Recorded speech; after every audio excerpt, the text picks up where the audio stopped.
गांधीगिरी होती है, यही सिंपली सत्याग्रह का मतलब है कि आपको हिंसक नहीं होना है, आपको मारधाड़ नहीं करनी, वायलेंस नहीं करनी है, बट आपको सिर्फ ऑपरेसर की अंतरात्मा तक ये चीज जो है उसको रियलाइज करवानी है कि दैट पर्सन इज रॉन्ग। बहुत लोगों की जानें चली जाएंगी, साथ ही में इलेक्शंस भी हमें बॉयकॉट करने पड़ेंगे। सो देवर लाइक समवर रिलक्टेंट। तो एक टसल जो है, एक लड़ाई झगड़ा जो है, कुछ लोग सपोर्ट में थे, कुछ लोग नहीं थे, ये लड़ाई झगड़ा चलता रहा कुछ समय तक। जंगल से ही जुड़ा होता है ना, तो वो अपने हर चीज के लिए जंगल पर निर्भर रहते हैं। बट यहाँ पर एक दिक्कत क्या होती है कि फॉरेस्ट लोगों के बहुत से राइट्स, जो अधिकार हैं, वो अंग्रेज आकर छीन लेते हैं।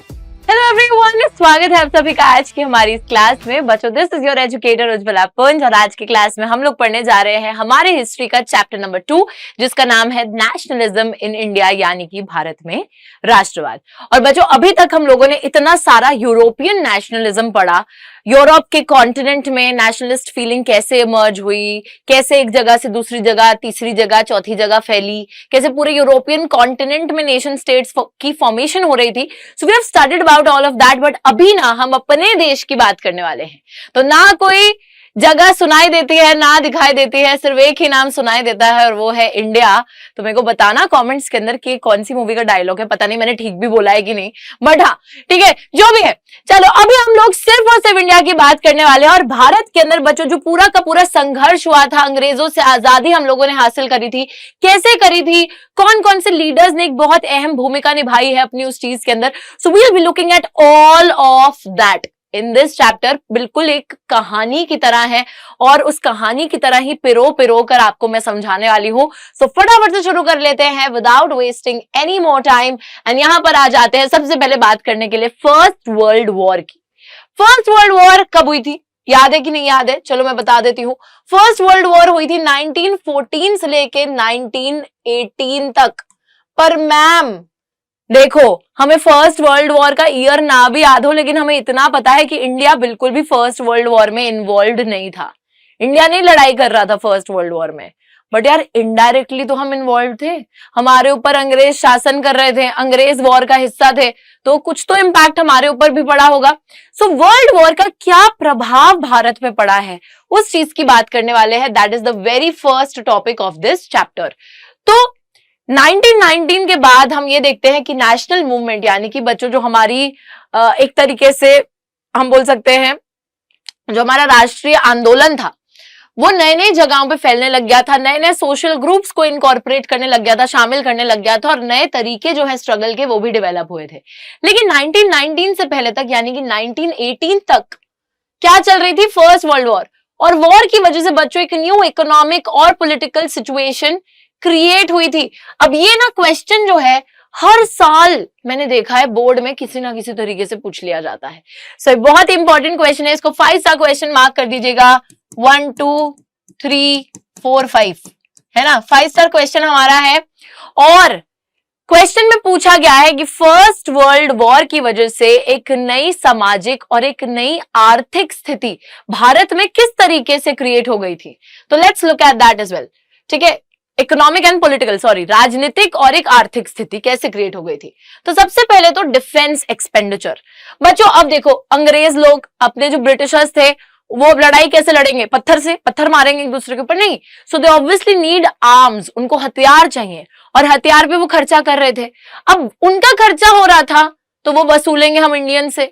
तो उन्होंने क्या करा, हमारे ऊपर टैक्सेस लगाने शुरू कर दिए, वॉर लोन्स भी लेने शुरू कर दिए और लोगों पे टैक्सेस लगाने शुरू कर दिए। तो इंडियंस के ऊपर एक तरीके से जो टैक्सेस का बर्डन था वो बढ़ जाता है। कस्टम ड्यूटीज को बढ़ा दिया गया और इनकम टैक्स को भी इंट्रोड्यूस कर दिया गया। तो लोगों की इनकम पर टैक्स लगाने लग गए, और कस्टम ड्यूटीज यानी कि जैसे हम लोग देखते हैं इंपोर्ट एक्सपोर्ट पर जो टैक्सेस लगते हैं तो वो भी बढ़ा दिए गए। प्राइसेस वर ऑल्सो इंक्रीज्ड, चीजों के दाम को भी बढ़ा दिया गया, चीजें महंगी कर दी गई।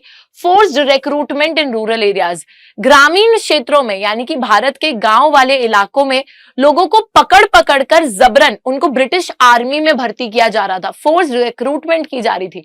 यार खुद से सोचो, क्या आप एक इंडियन होकर कभी भी ब्रिटिश आर्मी के अंदर लड़ पाओगे नहीं ना, वो नेशनलिस्ट फीलिंग ही नहीं आएगी। अपने देश के लिए तो जान भी दे दे, पर किसी और के देश के लिए थोड़ी लड़ेंगे। तो इसलिए जबरदस्ती लोगों को पकड़ पकड़ कर आर्मी में शामिल किया जा रहा था। Along with that 1819 और 2021 के टाइम पर क्रॉप फेलियर बहुत से भारत के हिस्सों में देखने को मिलता है, यानी कि फसल खराब हो जाती है।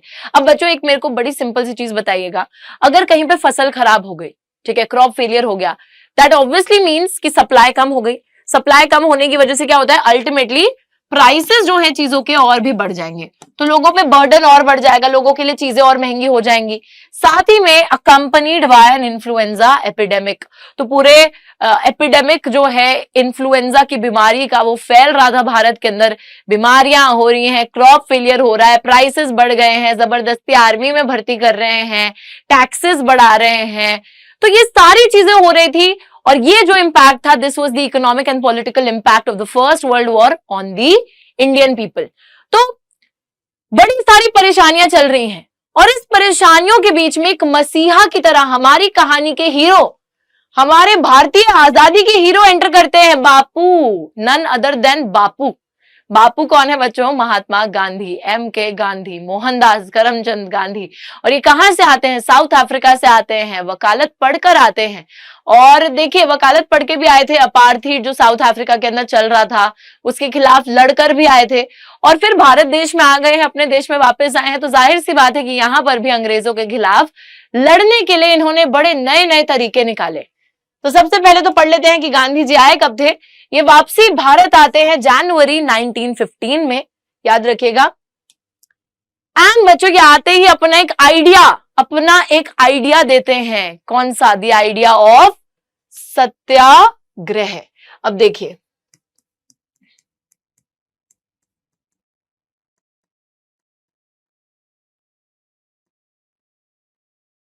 ठीक है,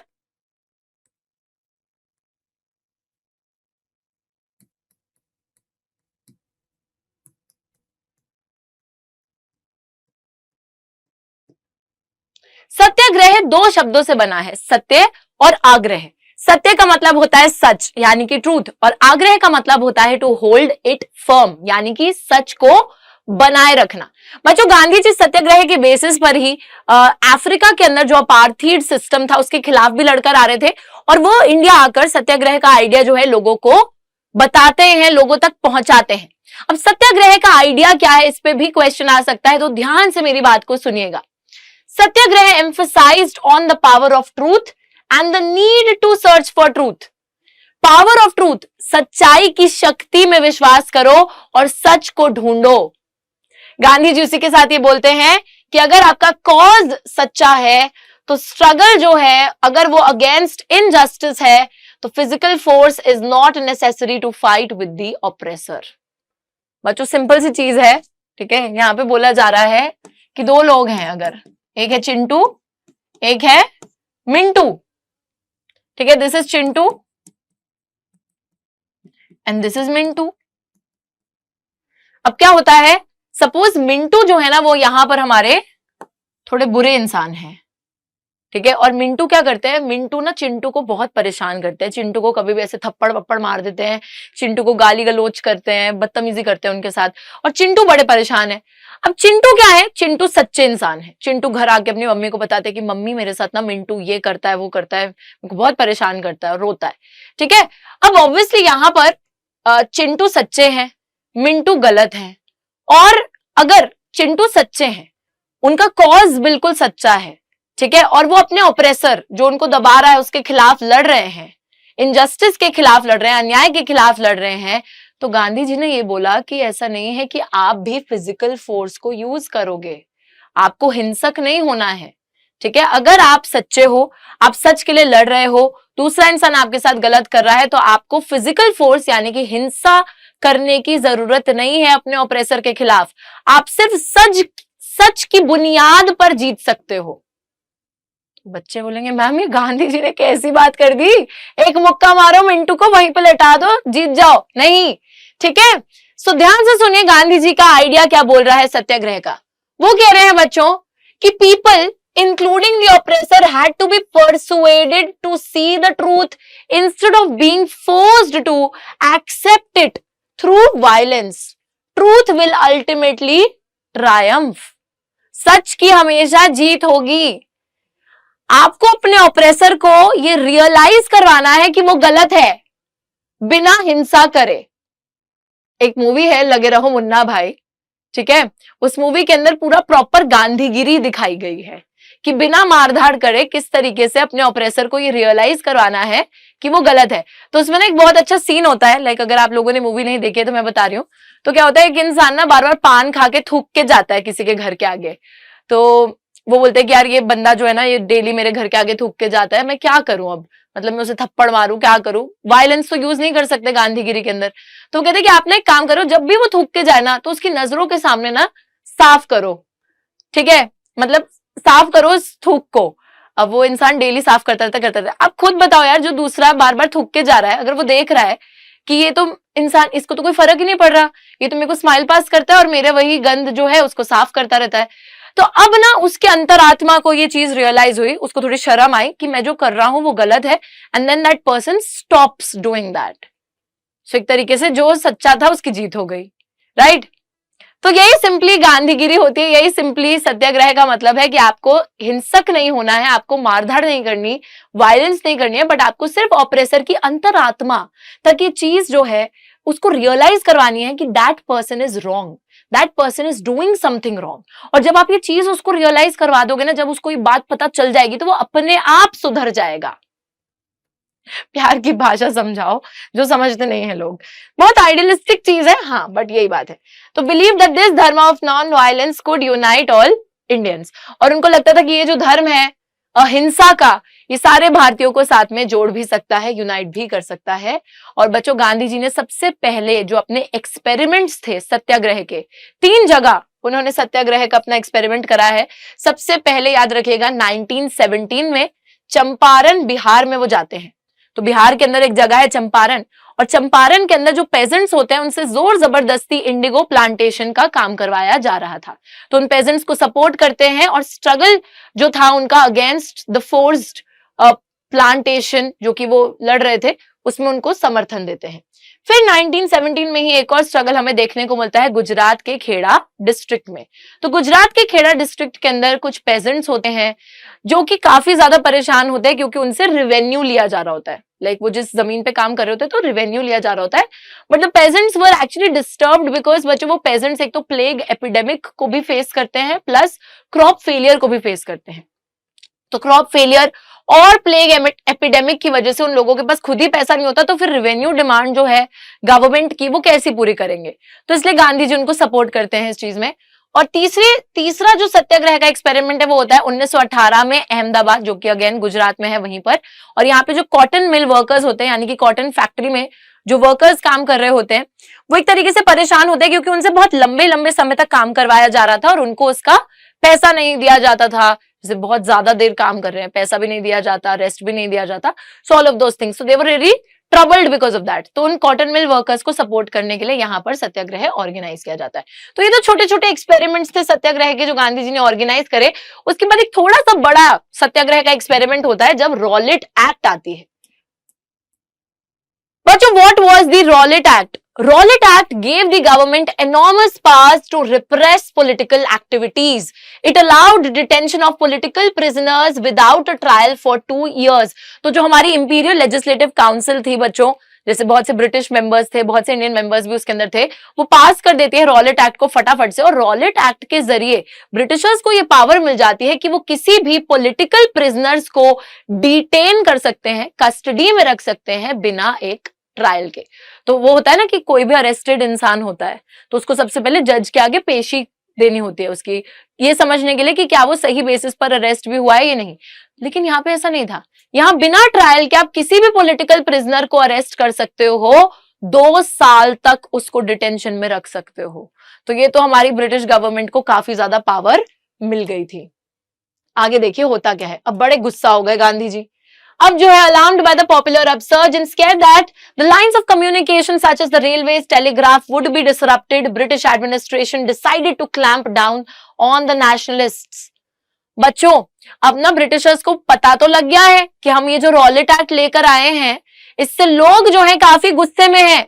लोग आग बबूले हो गए हैं और लोग जो है सड़कों पर उतर आएंगे। लोग जो है, ऐसा भी हो सकता है कि हमारी जो रेलवे लाइन है उसमें दिक्कत करने लगे, कि हो सकता है ट्रैक व्रैक पे बैठ जाए, ट्रेन को चलने ना दें, है ना, या टेलीग्राफ सर्विसेज को डिसरप्ट, खराब करने की कोशिश करें। तो ऐसे तो हमारी कम्युनिकेशन की लाइंस टूट जाएंगी, हमारे काम में दिक्कत आएगी। तो इसलिए ब्रिटिशर्स जो हैं वो हमारे जो नेशनलिस्ट लोग होते हैं उनको क्लैंप डाउन यानी कि दबाने की, सप्रेस करने की कोशिश करते हैं। लोकल लीडर्स को उठा लिया जाता है अमृतसर से और महात्मा गांधी पे बैन लगा दिया जाता है कि महात्मा गांधी दिल्ली घुस नहीं सकते, दिल्ली नहीं आ सकते। 10 अप्रैल को अमृतसर में जो पुलिस थी, they fired upon a peaceful procession provoking widespread attacks on banks, post offices and railway station। तो यहाँ एक झगड़ा चल रहा है, हमारे लोग भी चुप नहीं बैठ रहे, वो कह रहे तुमने ये रॉलेट एक्ट पास कर कैसे दी, ठीक है। और वहीं पे जो ब्रिटिशर्स है वो उल्टा हमको ही मार धाड़ कर रहे हैं, हमारे पे मचा रहे हैं, ताकि कि लोग किसी तरीके से फिजिकल वायलेंस के थ्रू एटलीस्ट चुप हो जाएं, ठीक है। सो यहाँ पर होता क्या है, 10 अप्रैल को अमृतसर की पुलिस फायर करना शुरू कर देती है। एक बहुत ही पीसफुल प्रोसेशन हो रहा होता है लोगों का, उस पे ओपन फायर करना शुरू कर देती है। तो इससे क्या होता है, लोग और ज्यादा भड़क जाते हैं। लोग अब ब्रिटिश गवर्नमेंट को जो चीजें सिग्निफाई करती हैं, यानी कि गवर्नमेंट के बैंक्स, गवर्नमेंट के पोस्ट ऑफिस, गवर्नमेंट के पुलिस स्टेशन, लोग इन सब जगहों में जाकर अब अटैक करने लग जाते हैं, ठीक है। Martial law was imposed and General Dyer took command. Martial law बच्चों यानी कि आर्मी का रूल लगा दिया जाता है, मिलिट्री का रूल लगा दिया जाता है और जनरल डायर को कमान सौंप दी जाती है। तो ये रहे जनरल डायर, जिनकी शक्ल से ही मतलब ऐसा डर सा लग रहा है। और अभी देखो ये क्या करेंगे। तो जनरल डायर को कमान सौंप दी जाती है और होता है एक ऐतिहासिक, बहुत ही एक इनफेमस इंसिडेंट। इस इंसिडेंट को इनफेमस क्यों बोला जाता है, क्योंकि बच्चों it is famous for the wrong reasons. Jallianwala Bagh incident. तो अमृतसर जो कि पंजाब में है, वहां पर बच्चों जलियांवाला बाग एक जगह है, ठीक है। तो जलियांवाला बाग में बैसाखी का मेला भी लगा होता है और कुछ लोग एक तरीके से एक पीसफुल प्रोसेशन को अटेंड करने भी आते हैं, पीसफुली प्रोटेस्ट कर रहे होते हैं, किसी के साथ कोई मारधाड़ नहीं है, चुपचाप बैठे होते हैं वहां पे शांति से, ठीक है। So they were attending that also. एकदम से जलियांवाला बाग के अंदर जनरल डायर अपनी पूरी फौज के साथ घुसते हैं, एग्जिट गेट्स को ब्लॉक करते हैं और लोगों के ऊपर खुलेआम गोलियां दागनी शुरू कर देते हैं और बहुत लोग मर जाते हैं। बच्चों आज भी अगर आप मतलब जलियांवाला बाग जाओगे तो आपको वहां पर जो दीवारें हैं ना, उन पर खून के निशान देखने को मिलेंगे, उसी जलियांवाला बाग इंसिडेंट के। कुछ लोग तो ये सोचकर कि हमें ब्रिटिश के हाथ नहीं मरना है, खुद ही कुएं में कूद के अपनी जान दे देते हैं, क्योंकि दे न्यू कि देयर इज नो एस्केप, हमें कोई बाहर तो जाने नहीं देगा, मारने ही आए हैं तो मरेंगे तो सही, इनके हाथ मरने से अच्छा है कुएं में कूद के अपनी जान दे दो। तो ये था जलियांवाला बाग इंसिडेंट। बहुत बड़ा एक क्राउड गैदर हुआ था जलियांवाला बाग में। कुछ लोग सिटी के बाहर से थे और बहुत से विलेजर्स थे जिन्हें ये पता ही नहीं था कि यहाँ पे मार्शल लॉ भी लगा हुआ है। जनरल डायर एरिया में घुसते हैं, एग्जिट पॉइंट्स को ब्लॉक करते हैं और क्राउड पे ओपन फायर करने लगते हैं और बहुत से लोगों को मार देते हैं। और जब जनरल डायर से पूछा जाता है कि आपने इतने सारे लोगों को क्यों मारा, क्यों करा आपने ये मैसेकर, इतने सारे लोगों को मारने के पीछे रीजन क्या था, तो वो बोलते हैं कि मैं एक मॉरल इफेक्ट प्रोड्यूस करना चाहता था ताकि मैं सत्याग्रही के दिमाग में एक feeling of terror and awe create कर सकूं। सो यहाँ पे जनरल डायर बोलते हैं कि my objective was to produce a moral effect, यानी कि मैं इन सत्याग्रही जो लोग हैं इनको एक सबक सिखाना चाहता था, बताना चाहता हूं कि सुधर जाओ, मॉरली जो तुम चीज कर रहे हो ना गलत है एंड ये इम्पैक्ट होगा उसका। तो मतलब एक डर क्रिएट करना चाहता हूं उनके मन में, एक खौफ लाना चाहता था कि कल को अगर वो कुछ भी प्रोटेस्ट वगैरह कर रहे हैं या कहीं पे मिल भी रहे हैं पीसफुली, तो वो सोचें, 10 बारी पहले सोचें कि हम जो कर रहे हैं ना उसका इंपैक्ट ये होगा। तो that is what he said. अब महात्मा गांधी को अब लग रहा था कि उन्हें एक और ब्रॉड बेस्ड मूवमेंट को लॉन्च करने की जरूरत है और ऐसी कोई भी मूवमेंट तब तक लॉन्च नहीं हो सकती जब तक हिंदू और मुसलमान साथ में नहीं आएंगे। और इस वजह से गांधी जी ने खिलाफत इशू जो है उसको भी टेकअप कर लिया। तो यार मैं अभी हल्का सा आपको रिकैप देती हूं। अभी तक हमारी कहानी जो है ये राष्ट्रवाद की कहानी, इसमें हुआ क्या है। गांधी जी 1915 में भारत लौटते हैं। भारत वापस आने के बाद वो अपने सत्याग्रह का आइडिया देते हैं। चंपारण, खेड़ा, अहमदाबाद में सत्याग्रह को ऑर्गेनाइज करते हैं और फिर रॉलेट एक्ट के खिलाफ सत्याग्रह जब ऑर्गेनाइज होता है तो काफी मार धाड़ मच जाती है, कितने लोगों की जान चली जाती है after the Jallianwala Bagh incident. और गांधी जी को अब लग रहा था कि यार ये मूवमेंट तो ठीक है, सिटीज तक, टाउन्स तक तो ये मूवमेंट रही है, बट अब एक ऐसे आंदोलन की जरूरत है जिसमें बहुत सारे लोग, बहुत सारे भारतीय हिस्सा ले साथ में मिलकर। तो ऐसी ब्रॉड बेस्ड मूवमेंट तब तक पॉसिबल नहीं है जब तक हिंदू और मुसलमान साथ में नहीं आ जाता। और इस वजह से बच्चों, हिंदूज और मुस्लिम्स को साथ में लाने के लिए Gandhi ji decided to take up the Khilafat issue. Now what is the Khilafat issue? कभी कभी ये भी सेपरेट एक क्वेश्चन आ जाता है, so let us understand that. World war के खत्म होने के बाद ऑटोमैन एम्पायर जो है वो हार जाता है बच्चों। और ऑटोमैन एम्पायर के हारने का ये मतलब था कि जो वहां के लीडर थे, खलीफा, जो कि इस्लामिक, मैं बोल सकती हूँ, रिलीजन के अंदर एक स्पिरिचुअल हेड माने जाते हैं, ऐसी अफवाहें उड़ने लगी कि खलीफा के ऊपर एक तरीके से एक हार्श पीस ट्रीटी जो है वो थोपने वाले हैं वो लोग, एक बहुत हार्श पीस ट्रीटी उन पर लगाई जाएगी। तो बहुत से जो मुसलमान थे वो काफी गुस्सा हो गए इस चीज से, और वो खलीफा की जो पावर्स है उनको प्रोटेक्ट करना चाहते थे, और इस वजह से उन लोगों ने खिलाफत कमिटी को फॉर्म करा था। अब वो खिलाफत कमिटी को उन्होंने कहां पे फॉर्म करा था? तो this is also something that we should know. तो बॉम्बे, मार्च 1919 में Khilafat committee was formed in Bombay.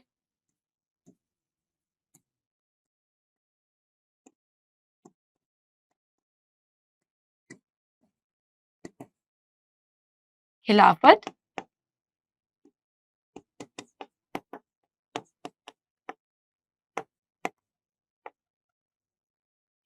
Committee was formed.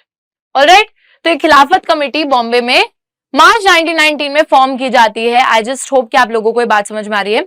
तो कुछ यंग लीडर्स हैं, मोहम्मद अली, शौकत अली, जो कि इस मूवमेंट में, जो खिलाफत मूवमेंट थी उसमें हिस्सा ले रहे थे, और उन्हीं के साथ गांधी जी उनके साथ मिल जाते हैं, और ये सब जो है डिसाइड करते हैं कि ठीक है, हम सब खिलाफत इशू को जोड़ लेंगे with the non cooperation issue, और एक broad based movement, non cooperation Khilafat movement हम लॉन्च करने वाले हैं। ठीक है, तो गांधी जी का जो आइडिया था ब्रॉड बेस्ड मूवमेंट का, वो ब्रॉड बेस्ड मूवमेंट क्या थी? Non cooperation movement, non cooperation का आइडिया था, असहयोग आंदोलन का आइडिया था। इस असहयोग आंदोलन में उन्होंने खिलाफत इशू को इनकॉर्पोरेट कर लिया, और बच्चों वो एक ब्रॉड बेस्ड मूवमेंट को चालू करना चाहते थे। कैलकाटा सेशन हुआ था सितंबर 1920 में, जहां पे गांधी जी ने कोशिश करी कि कांग्रेस के जो लीडर्स हैं उनको वो कन्विंस कर सके कि हम खिलाफत इशू को साथ में लेकर चलना चाहते हैं और नॉन कोऑपरेशन मूवमेंट को लॉन्च करना चाहते हैं। ठीक है, अब what is non cooperation, why non cooperation?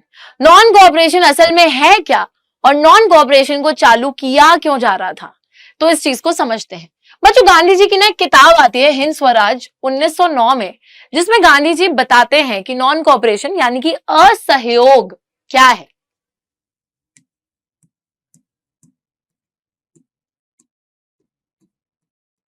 असहयोग का क्या मतलब होता है? किसी का साथ ना देना। हम किसका साथ दे रहे थे? तो गांधी जी अपनी इस किताब में बोलते हैं कि ब्रिटिश रूल इंडिया पे इसलिए चल रहा है बिकॉज इंडियंस कहीं ना कहीं साथ देते हैं ब्रिटिशर्स का। We are somehow encouraging them to continue their rule, क्योंकि we are supporting them in many ways. उनके स्कूल हैं, हम उनके स्कूल में जाके पढ़ते हैं, उनकी दी हुई नौकरियां हैं जो हम करते हैं, उनके कोर्ट्स हैं जहां पे हम जाके नौकरियां करते हैं। ठीक है, उनके कपड़े जो हैं जो ब्रिटेन से आते हैं हम उन्हीं को खरीदते हैं, उन्हीं को पहनते हैं। तो बहुत से तरीके हैं जिससे कि हम ब्रिटिश रूल को सपोर्ट करते हैं। अगर हमने उनका सहयोग करना छोड़ा, अगर हमने उनके साथ कोऑपरेट करना छोड़ा, तो ब्रिटिश रूल 1 साल के अंदर अंदर खत्म हो जाएगा और स्वराज आ जाएगा। ऐसा गांधी जी ने इस किताब में लिखा था। ठीक है, and that is why he said कि there is a need to not cooperate with them. Alright, तो ऑब्वियसली इनिशियली हम देखते हैं कि कांग्रेस के जो लीडर्स होते हैं बहुत सारे, वो थोड़े ऐसा सोचते हैं कि यार इससे ना बहुत हिंसा हो सकती है, कल को ब्रिटिश गवर्नमेंट और मारधाड़ करना चालू कर देगी और हमें बहुत लोगों की जानें चली जाएंगी, साथ ही में इलेक्शंस भी हमें बॉयकॉट करने पड़ेंगे। सो दे वर लाइक समवर रिलक्टेंट। तो एक टसल जो है, एक लड़ाई झगड़ा जो है, कुछ लोग सपोर्ट में थे, कुछ लोग नहीं थे, ये लड़ाई झगड़ा चलता रहा कुछ समय तक। लेकिन फाइनली जो नागपुर सेशन था बच्चों, नागपुर सेशन में जो है इसको अडॉप्ट कर लिया जाता है। कांग्रेस सेशन नागपुर में जो होता है दिसंबर 1920 में, यहाँ पे कॉम्प्रोमाइज हो गया लोगों के बीच में एंड नॉन कोऑपरेशन प्रोग्राम को अडॉप्ट कर लिया गया। So this is also very very important. ठीक है, तो 1920 के पूरे गर्मियों के दौरान महात्मा गांधी, शौकत अली, मोहम्मद अली ये सब टूर करते रहते हैं। सितंबर से दिसंबर के बीच में इंटेंस टसल चलता है, बट फाइनली इसको अडॉप्ट कर लिया गया। अब यहाँ पर एक और चीज बोली गई थी कि यार नॉन कोऑपरेशन तो शुरू कर रहे हैं, धीरे धीरे इसको हम अनफोल्ड करेंगे, यानी कि एक जगह से शुरू करेंगे, फिर दूसरी जगह पे जाएंगे, फिर तीसरी जगह में लोगों को शामिल करेंगे। तो we'll unfold it in stages, सब कुछ एकदम से नहीं करेंगे। बट हाँ, कल को अगर ब्रिटिश गवर्नमेंट ने हम पर रिप्रेशन यूज करा, कल को ब्रिटिश गवर्नमेंट ने अगर हिंसा करी, हम लोगों को मारने की कोशिश करी या कुछ भी करा, तो उस केस में एक full fledged civil disobedience campaign हम लॉन्च कर देंगे। सिविल डिसोबीडियंस पे चले जाएंगे, जो नेक्स्ट स्टेप है। ठीक है, तो अभी सिविल डिसोबीडियंस मूवमेंट भी आएगी, लेकिन अभी नॉन कोऑपरेशन की हम बात कर रहे हैं। ऑलराइट बच्चों, तो याद रखिएगा कौन से सेशन पे एक्सेप्ट हो गया, नागपुर सेशन। नाउ अब जो है बच्चों हम देखने वाले हैं कि नॉन कोऑपरेशन मूवमेंट होती है चालू, और नॉन कोऑपरेशन मूवमेंट शहरों में, गांव में हम देखते हैं, जो हमारे हिली एरियाज हैं, जो प्लांटेशंस हैं, ट्राइबल लोग जहां रहते हैं, हर जगह किस तरीके से इस मूवमेंट का मतलब फैलना होता है, कैसे मूवमेंट फैलती है लोगों के बीच में, कौन कौन इसमें हिस्सा लेता है, लोग इसमें हिस्सा क्यों ले रहे थे। So all those reasons we are gonna be talking about, लेकिन सबसे पहले we'll be talking about the movement in the towns, यानी कि शहरों में जब यह आंदोलन फैला तो कैसे फैला। देखिए बच्चों, movement started with the middle class participation.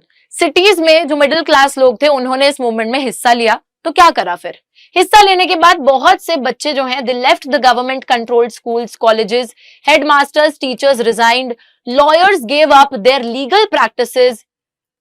तो बहुत से बच्चे, अब बच्चे खुश हैं कि चलो भाई इसी बहाने स्कूल कॉलेज छोड़ दो, गवर्नमेंट के जितने भी हैं तो स्कूल कॉलेज छोड़कर बैठ जाते हैं। बहुत से टीचर्स, हेडमास्टर्स इस्तीफा देकर आ जाते हैं, बहुत से लॉयर्स अपनी वकालत को छोड़ देते हैं, क्योंकि बच्चों ये लोग जहां पर भी काम करते थे या पढ़ते थे वो सारे गवर्नमेंट इंस्टीट्यूशंस थे, ब्रिटिश गवर्नमेंट को बिलोंग करते थे। सो हमें कोऑपरेट नहीं करना है ना, उनका साथ नहीं देना है, तो छोड़कर आ जाते हैं। काउंसिल इलेक्शंस को भी बॉयकॉट करा जाता है, काउंसिल इलेक्शंस का भी बहिष्कार किया जाता है हर जगह पर, लेकिन एक जगह पे नहीं। तो मद्रास के अंदर नहीं होता है बॉयकॉट इलेक्शंस को। और यहां पर एक पार्टी थी, कौन सी party, political party, justice party. ये जो जस्टिस पार्टी थी बच्चों मद्रास के अंदर, इस पार्टी ने काउंसिल इलेक्शंस में हिस्सा लिया। क्यों, इसके पीछे रीजन है, क्योंकि जस्टिस पार्टी एक नॉन ब्राह्मण्स की पार्टी थी और उस टाइम पे पावर ब्राह्मण्स के हाथ में होती थी। तो जस्टिस पार्टी के मेंबर्स चाहते थे कि हमें भी कभी पॉलिटिकल पावर मिले, तो इसलिए they didn't boycott the election. Alright, फिर और क्या क्या हुआ, फॉरेन गुड्स को बॉयकॉट किया गया, यानी कि बाहर से, ब्रिटेन से जितना भी सामान आता था उसका बहिष्कार किया, लोग उसे खरीदते नहीं थे, इस्तेमाल नहीं करते थे। लिकर शॉप्स, यानी कि जो शराब की दुकानें थी, दे वर पिकेटेड। पिकेटेड का मतलब होता है बच्चों, it is also a form of protest, जहां पर आप एंट्री गेट्स को ब्लॉक कर लेते हो, किसी को घुसने नहीं दोगे अंदर। तो लिकर शॉप्स के साथ ये हो रहा था। उसी के साथ फॉरेन क्लॉथ, जितना भी बाहर से कपड़ा आता था उसको बॉन फायर लगा के जला दिया जाता था, जलाओ इसको, इस्तेमाल तो करेंगे नहीं और जलाओ और देंगे। तो इसी वजह से बच्चों जो फॉरेन क्लॉथ का इंपोर्ट होता था, जो हमारे देश में फॉरेन कपड़ा आता था, वो आधा हो गया 1921 से लेके 22 तक। बहुत सी जगहों पे मर्चेंट्स और ट्रेडर्स, जो व्यापारी लोग थे, इन्होंने बोला ना तो हम फॉरेन गुड्स का ट्रेड करेंगे, ना ही हम पैसा देंगे उसके लिए, ना ही उसको फाइनेंस करेंगे। और जैसे जैसे ये बॉयकॉट मूवमेंट फैलती गई, लोग जो हैं बच्चों वो इंपोर्टेड कपड़े जितने भी होते थे उनको डिस्कार्ड करना उन्होंने चालू कर दिया कि हम तो इसको इस्तेमाल ही नहीं करेंगे। और लोग जो है अपने भारत का कपड़ा, यानी कि खादी के कपड़े को पहनना उन्होंने चालू कर दिया। और इंडियन टेक्सटाइल मिल्स, हमारी जो भारतीय टेक्सटाइल इंडस्ट्रीज थी, उनकी प्रोडक्शन काफी ज्यादा बढ़ जाती है। लेकिन क्या चीजें इतनी स्मूथली हो गई होंगी? तो what was the problem here? क्या प्रॉब्लम्स आई होंगी यहां पर? बच्चों लोगों ने बड़े जोश में फॉरेन कपड़े को जलाना, बॉयकॉट करना तो शुरू कर दिया था। खादी भी खरीदना शुरू कर दिया कि अब से हम इंडियन कपड़ा ही पहनेंगे। इंडियन टेक्सटाइल मिल्स की प्रोडक्शन भी बढ़ गई थी, लेकिन खादी इतना ज्यादा महंगा होता था कि गरीब आदमी उसको कभी अफोर्ड ही नहीं कर पाता था। इसलिए they had to resort to the foreign cloth. हम उसे खरीद ही नहीं पाएंगे, गरीब जो इंसान होगा वो खरीद ही नहीं पाएगा, क्योंकि वो इतना महंगा होता था।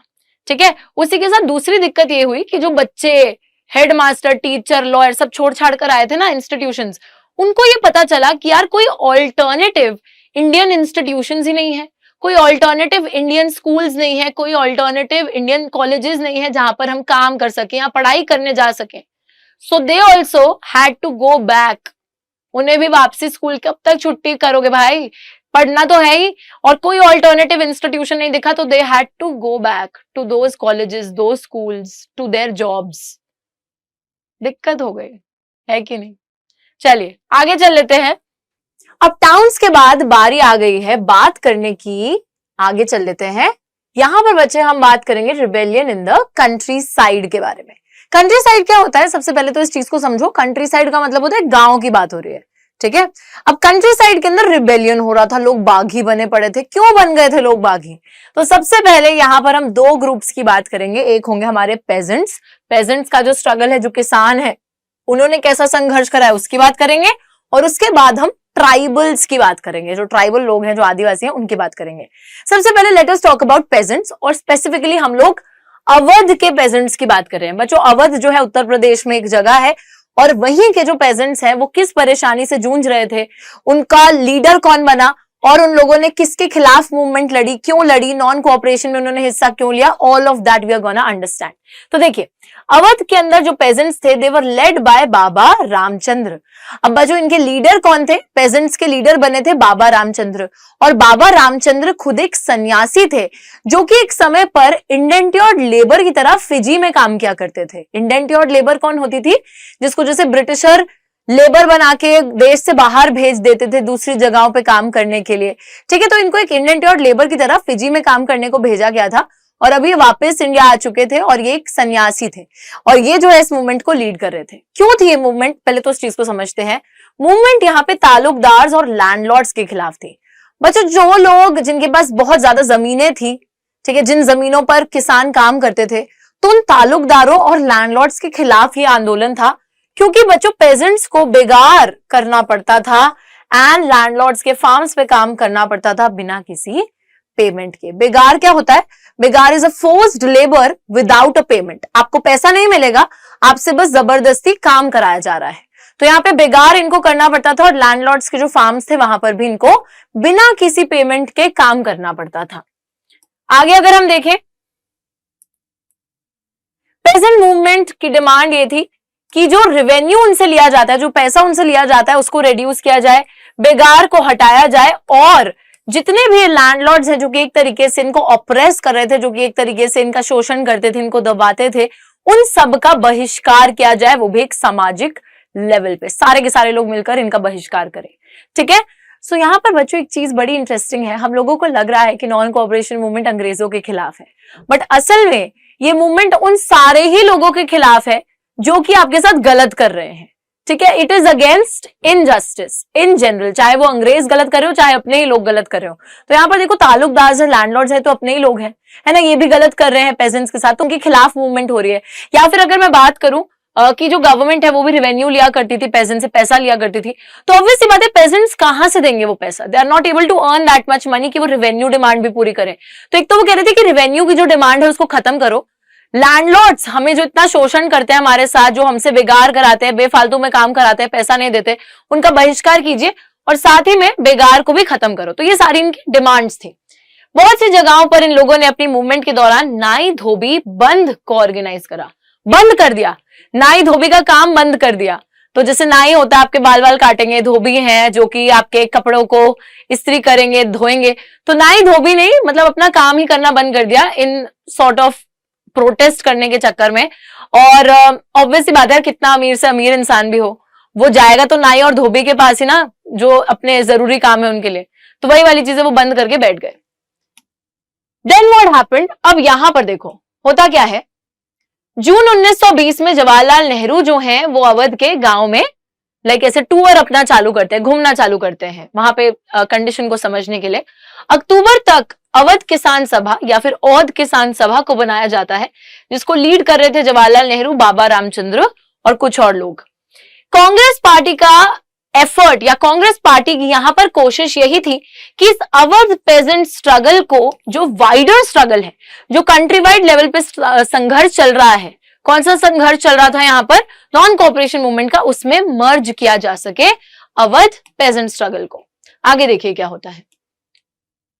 जैसे जैसे मूवमेंट फैलता है 1921 में तालुकदार्स और मर्चेंट्स के जो घर थे वहां पर अटैक हुआ, बाजार में लूट मची, और जो अनाज होता था उसको लोग बिल्कुल ऐसे लूट मचा मचा के अपने पास जोड़े जा रहे थे। उनके hoards were taken over, hoarding कर रहे थे, इन द सेंस जमा करे जा रहे थे अपने पास रख रख कर। ठीक है, सो यहाँ पे क्या होता है, देखो बच्चों, आप लोगों को लगेगा कि मैम ये तो नॉन कोऑपरेशन मूवमेंट है, गांधी जी ने नॉन कोऑपरेशन मूवमेंट का तो कुछ और ही वो दिया था कि यहाँ हिंसा नहीं होनी चाहिए, ये नहीं होना चाहिए, वो नहीं होना चाहिए, बट यहाँ तो लोग एज अ प्रोटेस्ट तालुकदारों पर, मर्चेंट्स पर अटैक कर रहे हैं, बाजार में लूट मचा रहे हैं, अनाज को जोड़ जोड़ के अपने पास रख रहे हैं। तो ये सारी चीजें क्यों की जा रही हैं? बल्कि गांधी जी ने तो हिंसा करने से बिल्कुल मना करा था, है ना, करा था मना। लेकिन यार देखो, हर किसी तक ना वो मैसेज पहुंच नहीं पाया। लोगों ने अपने हिसाब से स्वराज के मैसेज को इंटरप्रेट करा, अपने हिसाब से उस पर एक्ट करा। बहुत से लोग वायलेंट भी हुए अपने अधिकारों को पाने के लिए या फिर अपनी खोई हुई आजादी को पाने के लिए। ठीक है, सो दे गॉट वायलेंट। बहुत सी जगहों पे जो लोकल लीडर्स थे उन्होंने पेजेंट्स को ये बोला कि Gandhi ji had declared that no taxes were to be paid and the land was to be redistributed among the poor. अब गलत गलत ना अफवाहें भी उड़ने लग गई कि गांधी जी ने तो कुछ और ही बोला था, लेकिन यहाँ पे जो लोकल लीडर्स थे वो किसानों को बताने लगे कि यार देखो, गांधी जी ने ना ये बोला है कि आप लोगों को ना कोई भी टैक्स देने की जरूरत नहीं है अब से, और जो जमीन है जिसपे आप काम करते हो, खून पसीना बहाते हो, वो जमीन भी आप ही लोगों के बीच में बंटने वाली है, किसी और को नहीं मिलेगी। तो पेजेंट्स अपना खुश, अरे वाह, हमें तो टैक्स भी नहीं देना है। पर क्या गांधी जी ने ऐसा कुछ बोला था? नहीं बोला था उन्होंने ऐसा कुछ भी, ये सिर्फ अफवाहें उड़ रही थी। ठीक है, तो ये सारी चीज हुई। अब जो है दूसरा स्ट्रगल यहाँ पे ट्राइबल्स का देखेंगे, बट आई होप आप लोगों को पेजेंट्स के स्ट्रगल की बात समझ में आई है। बाबा रामचंद्र लीड कर रहे थे, पेजेंट्स तालुकदार और लैंडलॉर्ड से परेशान थे जो कि उनसे बेगार करवाते थे, यानी कि फोर्स्ड लेबर का काम करवाते थे विदाउट एनी पेमेंट। तो उन्होंने बोला कि हमें इन लोगों का बहिष्कार करना है, रेवेन्यू डिमांड को कम करवाना है, बिगाड़ खत्म कराना है। और इस चक्कर में उन लोगों ने एक तरीके से वहां पर नाई धोबी बंद और ये सारा प्रोटेस्ट मूवमेंट चालू करा, struggle against the taluqdars and the landlords. But ultimately बच्चों जवाहरलाल नेहरू आए और किसान सभा बनी, लेकिन फिर भी लोग वायलेंट हो गए। So people started like looting, gathering stuff, attacking other people, और एक तरीके से बहुत वायलेंस हो गया वहां पर। बट गांधी जी का ये मैसेज नहीं था। ना ही तो गांधी जी ने ऐसा बोला था कि किसी को कोई टैक्स नहीं देना है या ना ही ऐसा बोला था कि हिंसक होना है। But people were just doing it because they were doing what they felt like doing. ठीक है, नॉन कोऑपरेशन के नाम पे कुछ भी कर रहे थे। अब जो है ट्राइबल्स की बात करते हैं। तो बच्चों ट्राइबल्स, आप लोगों को पता ही है, ट्राइबल लोग ऐसे लोग होते हैं जो कि फॉरेस्ट पर बहुत ज्यादा डिपेंडेंट रहते हैं। उनका जो है जीवन यापन जंगल से ही जुड़ा होता है ना, तो वो अपने हर चीज के लिए जंगल पर निर्भर रहते हैं। बट यहाँ पर एक दिक्कत क्या होती है कि फॉरेस्ट लोगों के बहुत से राइट्स, जो अधिकार हैं, वो अंग्रेज आकर छीन लेते हैं। अंग्रेज उनको ये मना कर देते हैं कि आप जंगलों में एंटर नहीं कर सकते, आप वहां से लकड़ी, फल वगैरह कुछ भी कलेक्ट नहीं कर सकते, आप अपनी भेड़ बकरियों को तक जंगल में ले जा नहीं सकते हो। तो जो बेसिक राइट्स थे इन ट्राइबल लोगों के, वही राइट्स यहाँ पर अंग्रेजों ने इनसे छीन लिए थे, जिसकी वजह से the tribal population obviously got agitated, they got troubled because of that. तो गुदेम हिल्स आंध्र प्रदेश के जो थे, यहां पर एक मिलिटेंट ग्यूरेला मूवमेंट फैलती है इन दी अर्ली 1920s। अब यहां पर बच्चों का ये सवाल आता है कि मैम एक मिलिटेंट ग्यूरेला मूवमेंट क्या है? अब बच्चों ट्राइबल लोगों को किसी ना किसी तरीके से अपने अधिकार वापस चाहिए, अंग्रेजों से लड़ना है, ब्रिटिश गवर्नमेंट से फाइट करना है। पर क्या वो इतने ताकतवर हैं कि वो ब्रिटिश गवर्नमेंट से फाइट कर सके? ब्रिटिश गवर्नमेंट के पास गोली है, एक मारेंगे खत्म, है ना। तो इसी वजह से बच्चों हमारे ट्राइबल लोगों ने एक तकनीक अपनाई, that was the militant guerrilla movement, जिसके थ्रू वो लोग क्या करते थे, जैसे जंगलों में पेड़ों में छुप छुप कर वार करते थे। ठीक है, क्योंकि ऑब्वियसली उनकी स्ट्रेंथ कम है, उनके पास उतने हथियार नहीं है, so they have to somehow fight with them. तो वो मिलिटेंट ग्यूरेला मूवमेंट का सहारा लेते थे। तो ये मूवमेंट फैलने लगती है। हिल पीपल यानी कि जो लोग थे, इनका लाइवलीहुड, जीवन यापन अफेक्ट हो रहा था, इनके ट्रेडिशनल राइट्स इनको नहीं दिए जा रहे थे। तो when the government began forcing them to contribute begar for road building, the hill people revolted. और जब एक तरीके से गवर्नमेंट इनको फोर्स करती है कि आप बेगार यानी कि फोर्स्ड लेबर कंट्रीब्यूट करो सड़क बनाने के लिए, मतलब उनको बोलते हैं कि आप सड़क बनाने के लिए भी आ जाओ जरा, यहाँ पे लेबर का काम करो, ठीक है। तो फिर बच्चों के हिल पीपल यानी कि जो लोग थे ये रिवोल्ट करने लगते हैं।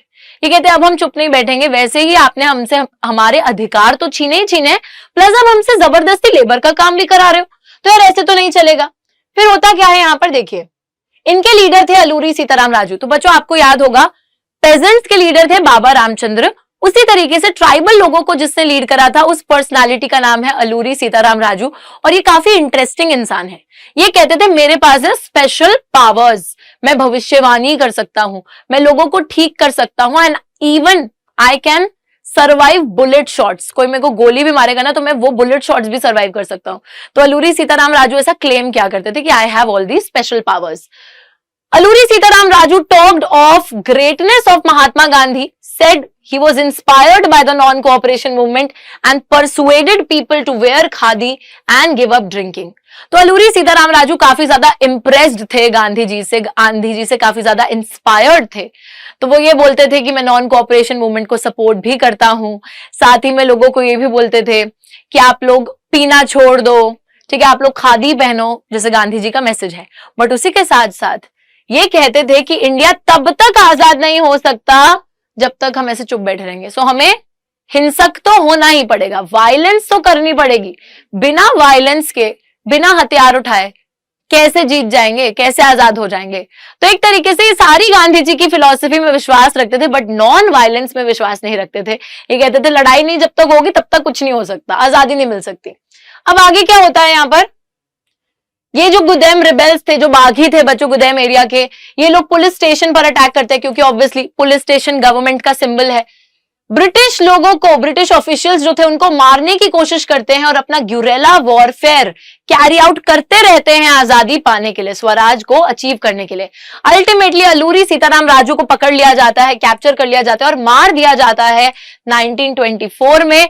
लेकिन बच्चों अलूरी सीताराम राजू का नाम ही इतना बड़ा था, नाम ही इतना फेमस था कि वो ओवर द टाइम उस पूरे के पूरे एरिया में एक फोक हीरो बन जाते हैं, जैसे लाइक उस लोकल एरिया के एक हीरो की तरह सामने आते हैं, because he was that brave, he was leading everyone. ठीक है, सो ये था हमारा ट्राइबल लोगों का स्ट्रगल या फिर उनका नॉन कोऑपरेशन मूवमेंट में हिस्सा। अब हम बात करते हैं लास्ट यहां पर जिस ग्रुप ने पार्ट लिया, दैट वाज प्लांटेशंस में जो वर्कर्स काम कर रहे थे, स्वराज इन द प्लांटेशंस। बच्चों सबसे पहले समझिए प्लांटेशन का मतलब क्या होता है। प्लांटेशन का मतलब होता है एक बहुत बड़ा लैंड जहां पर एक ही क्रॉप की खेती हो रही है, एक बहुत बड़ी जमीन जहां पे एक ही क्रॉप की खेती हो रही है। तो मैक्सिमम नॉर्थ ईस्टर्न स्टेट्स के अंदर, आसाम वगैरह के अंदर चाय की खेती होती थी, चाय की प्लांटेशंस होती थी, जहां पर यूपी, बिहार, इन सब जगहों से बहुत सारे लेबरर्स को उठाकर लेकर जाया जाता था ब्रिटिशर्स द्वारा और इन प्लांटेशंस में काम करवाया जाता था। ठीक है, तो ये सारे लोग एक तरीके से अपने घर से काफी दूर थे। बहुत से लोग, जैसे सेंट्रल इंडिया की मैं बात कर रही हूँ, यूपी बिहार की बात कर रही हूँ, वहां से ये लोग एक तरीके से नॉर्थ ईस्ट में आ चुके थे। इनलैंड एमिग्रेशन एक्ट के तहत, ये एक एक्ट आई थी, इनलैंड एमिग्रेशन एक्ट ऑफ 1859, इसके तहत plantation workers not permitted to leave the tea gardens without a permission and in fact they were rarely given such permission. दिक्कत ये हो गई थी बच्चों कि आपको आपके घर से उठाकर कहीं दूर फेंक तो दिया है काम करने के लिए, लेकिन अब जिस जगह पे आप काम कर रहे हो उस जगह से बाहर जाने की आजादी आपके पास नहीं है। मतलब आपको काम ही करते रहना है, उस पूरे कन्फाइंड एरिया से बाहर निकलने तक की आजादी आपके पास नहीं है। तो प्लांटेशन वर्कर्स को ये आजादी ही नहीं मिलती थी कि वो टी गार्डन छोड़ के भी बिना परमिशन लिए, ब्रिटिश ऑफिशियल से बिना परमिशन लिए बाहर जा सके, और परमिशन मिलती भी नहीं थी, तो एक तरीके से वो बाहर ही नहीं निकल पाते थे। तो इन वर्कर्स के लिए स्वराज का सिंपली मतलब यही था कि they could move freely in and out of the confined space in which they were enclosed to retain a link। तो यही चाहते थे यार कि हमें बस इतनी आजादी मिल जाए कि हम इस जगह को छोड़कर बाहर निकल सके और हमारा जब मन करे अपने घर वालों से मिलकर आ सके, वापस आ सके, so all of those things. उन्हें बस इतनी आजादी चाहिए थी, लेकिन क्या उन्हें मिल रही थी? नहीं। तो बच्चों जब ये लोग नॉन कोऑपरेशन मूवमेंट का नाम सुनते हैं, बहुत से वर्कर्स अथॉरिटीज को चकमा देकर अपने घर की तरफ जाने लगते हैं, प्लांटेशंस छोड़कर। They ran towards their houses, towards their homes, क्योंकि ऐसी अफवाह आई थी कि अब ये जो प्लांटेशन वर्कर्स हैं इन्हें अपने जो मतलब जिस एरिया को बिलोंग करते हैं, जैसे कोई यूपी को बिलोंग करता है तो उसको वहां पर अपने गांव में जमीनें मिलेंगी, ठीक है, कि गांधी जी ने ऐसा बोल दिया कि सबको अपने वापस गांव आ जाना है और सबको अपने गांव में जमीनें मिलेंगी, बट ऐसा कुछ भी नहीं था, ये सिर्फ अफवाहें उड़ रही थी, महज अफवाहें थी। लेकिन बच्चों ये लोग प्लांटेशन छोड़ छोड़कर अपने घर जाने लगते हैं इन अफवाहों को सुनकर, अथॉरिटीज को चकमा देकर जाने लगते हैं, बट ये कभी भी अपने घर नहीं पहुंच पाते हैं, क्योंकि रास्ते में रेलवे स्ट्राइक हो जाती है या फिर एक तरीके से स्ट्राइक होने लग जाती है, ठीक है, स्टीमर स्ट्राइक हो जाती है और पुलिस फिर इनको पकड़ लेती है और ब्रूटली इनको पीटती है, राइट। तो ये लोग कभी भी अपने घर नहीं पहुंच पाए, बीच में ही अटक जाते थे, बीच में ही रुक जाते थे, पुलिस पकड़ लेती थी, मारपीट इनके साथ करती थी।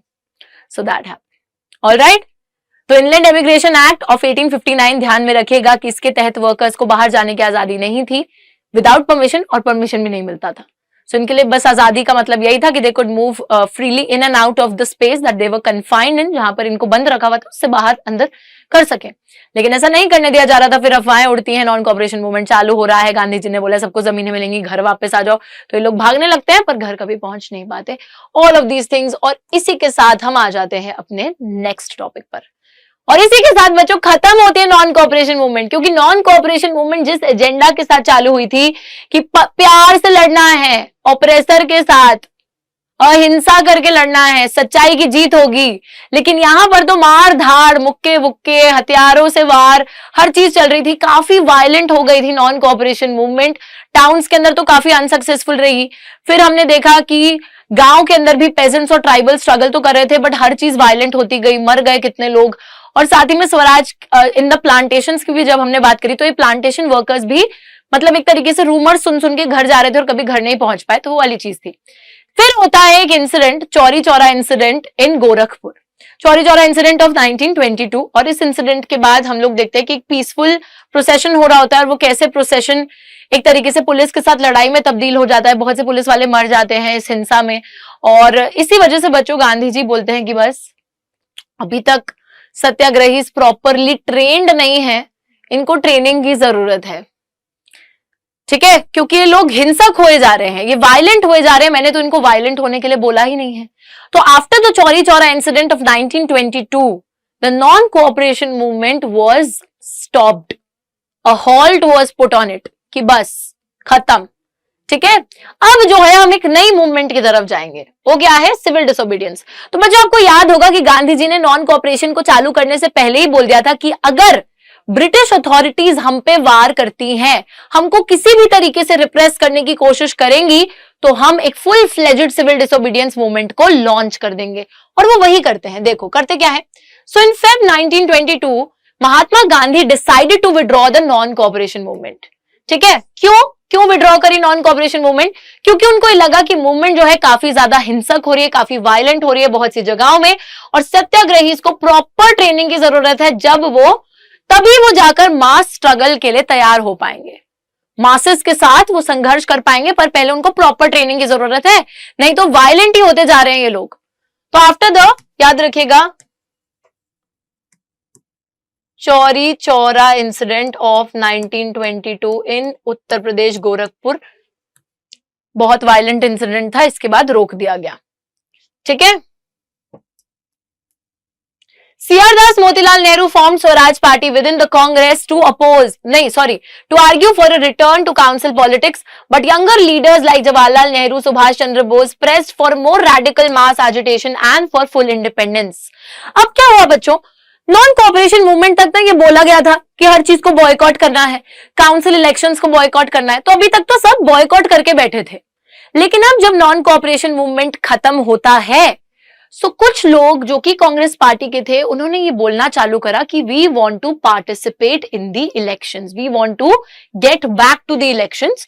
और कुछ लोगों को ऐसा लगता था कि यार इलेक्शन में वापस जाकर जब हम सरकार बनाएंगे या सरकार में आएंगे, तो वहां पर हम डायरेक्टली जाकर एक तरीके से ब्रिटिश पॉलिसीज को अपोज कर सकते हैं, उनके साथ रहकर हम अपोज करेंगे। सो एक गुट ऐसा था कांग्रेस का जो कि ये बोलता था कि काउंसिल इलेक्शंस में फिर से पार्ट लेंगे, फिर से पार्टिसिपेट करेंगे, ब्रिटिश पॉलिसीज को अपोज करेंगे।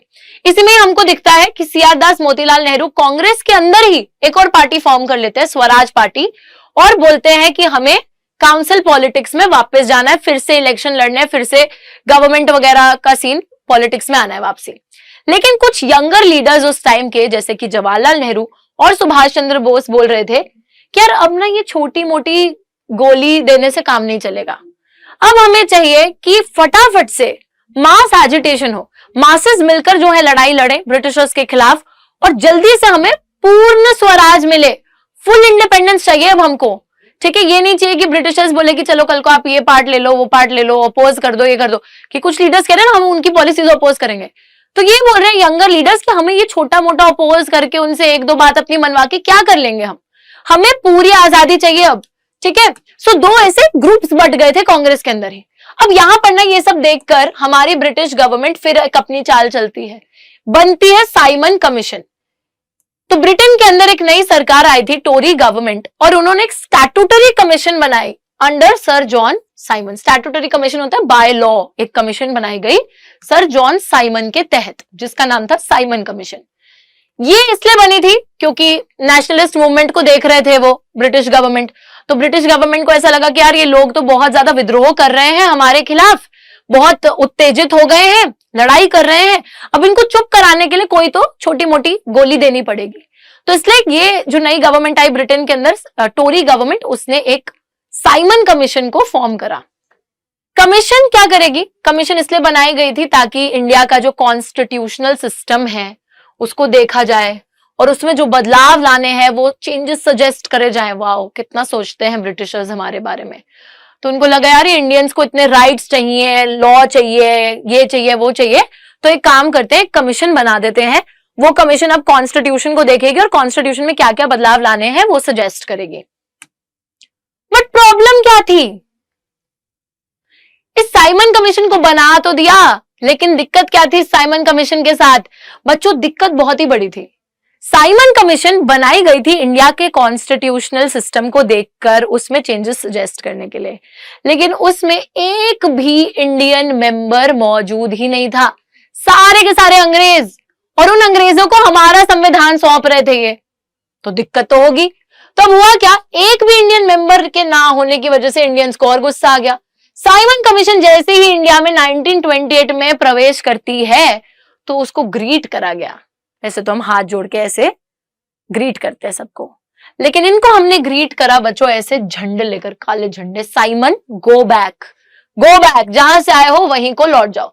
तो जितनी भी पार्टीज थी, चाहे वो कांग्रेस पार्टी हो, मुस्लिम लीग हो, इन सबने ही डेमोन्स्ट्रेशंस में बहुत बढ़ चढ़कर हिस्सा लिया और साइमन गो बैक के नारे इन्होंने लगाए, साइमन गो बैक के झंडे लोग लेकर उतर गए और बहुत बेइज्जती हुई यहां पर साइमन कमीशन की।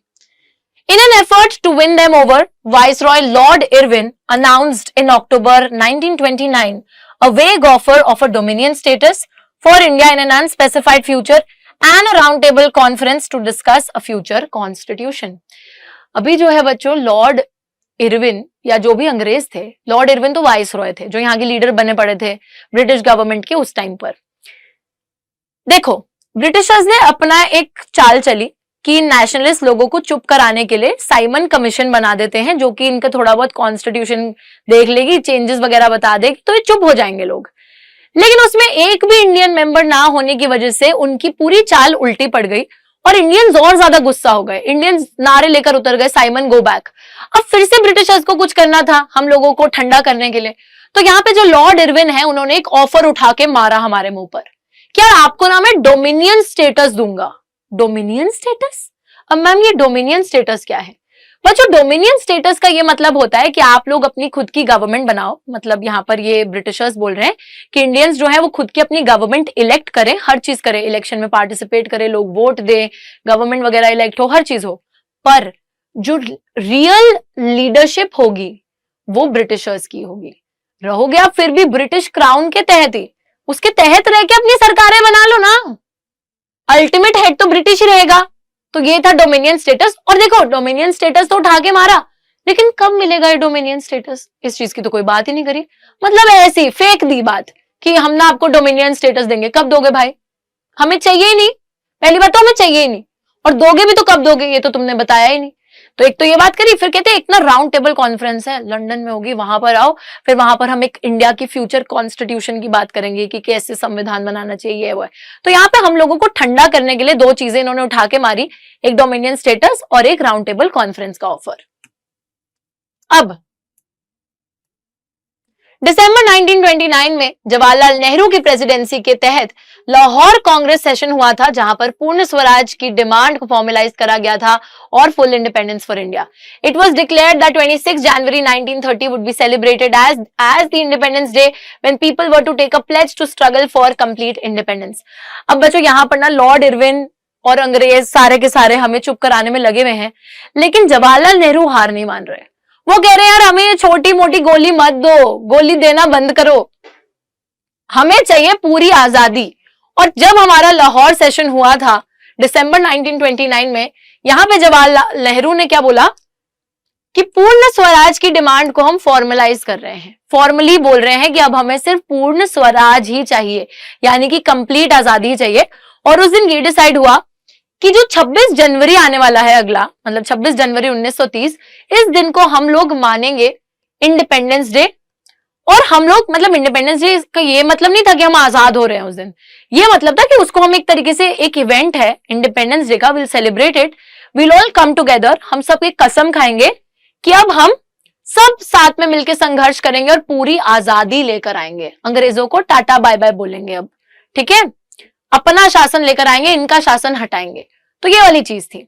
तो लाहौर सेशन में पूर्ण स्वराज की डिमांड को फॉर्मलाइज किया गया. 26 January 1930 decided to be celebrated as the Independence Day where everyone would take a pledge to struggle for the complete independence. आधी अधूरी नहीं, लेकिन ये सेलिब्रेशंस जो हैं इनमें ज्यादा लोग कुछ अट्रैक्ट हुए नहीं, क्योंकि यार ऑलरेडी इतना हाहाकार मचा हुआ था पूरे भारत में, तो क्या ही आप मतलब ये छोटी मोटी सेलिब्रेशन, मिल तो रही नहीं आजादी, तो जब मिलेगी तब देखी जाएगी, तो लोग भी नहीं आए ज्यादा. नाउ अब आती है एक बड़ी इंटरेस्टिंग सी चीज, अब चालू होगी सिविल डिसोबीडियंस मूवमेंट.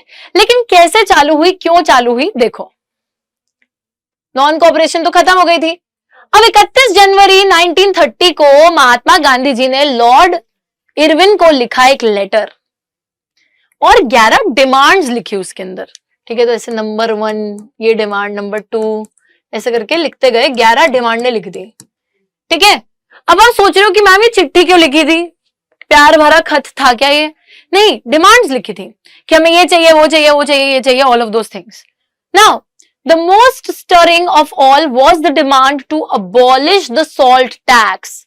सबसे ज्यादा खतरनाक जो डिमांड यहां पे कर दी गई थी वो थी to abolish the salt tax.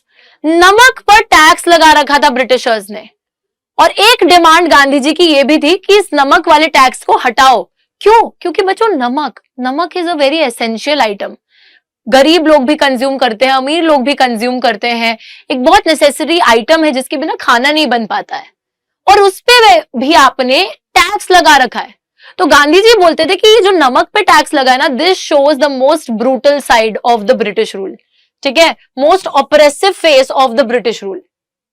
और देखो चलो टैक्स तो लगाया, उसी के साथ साथ गवर्नमेंट की मोनोपोली थी नमक के प्रोडक्शन के ऊपर.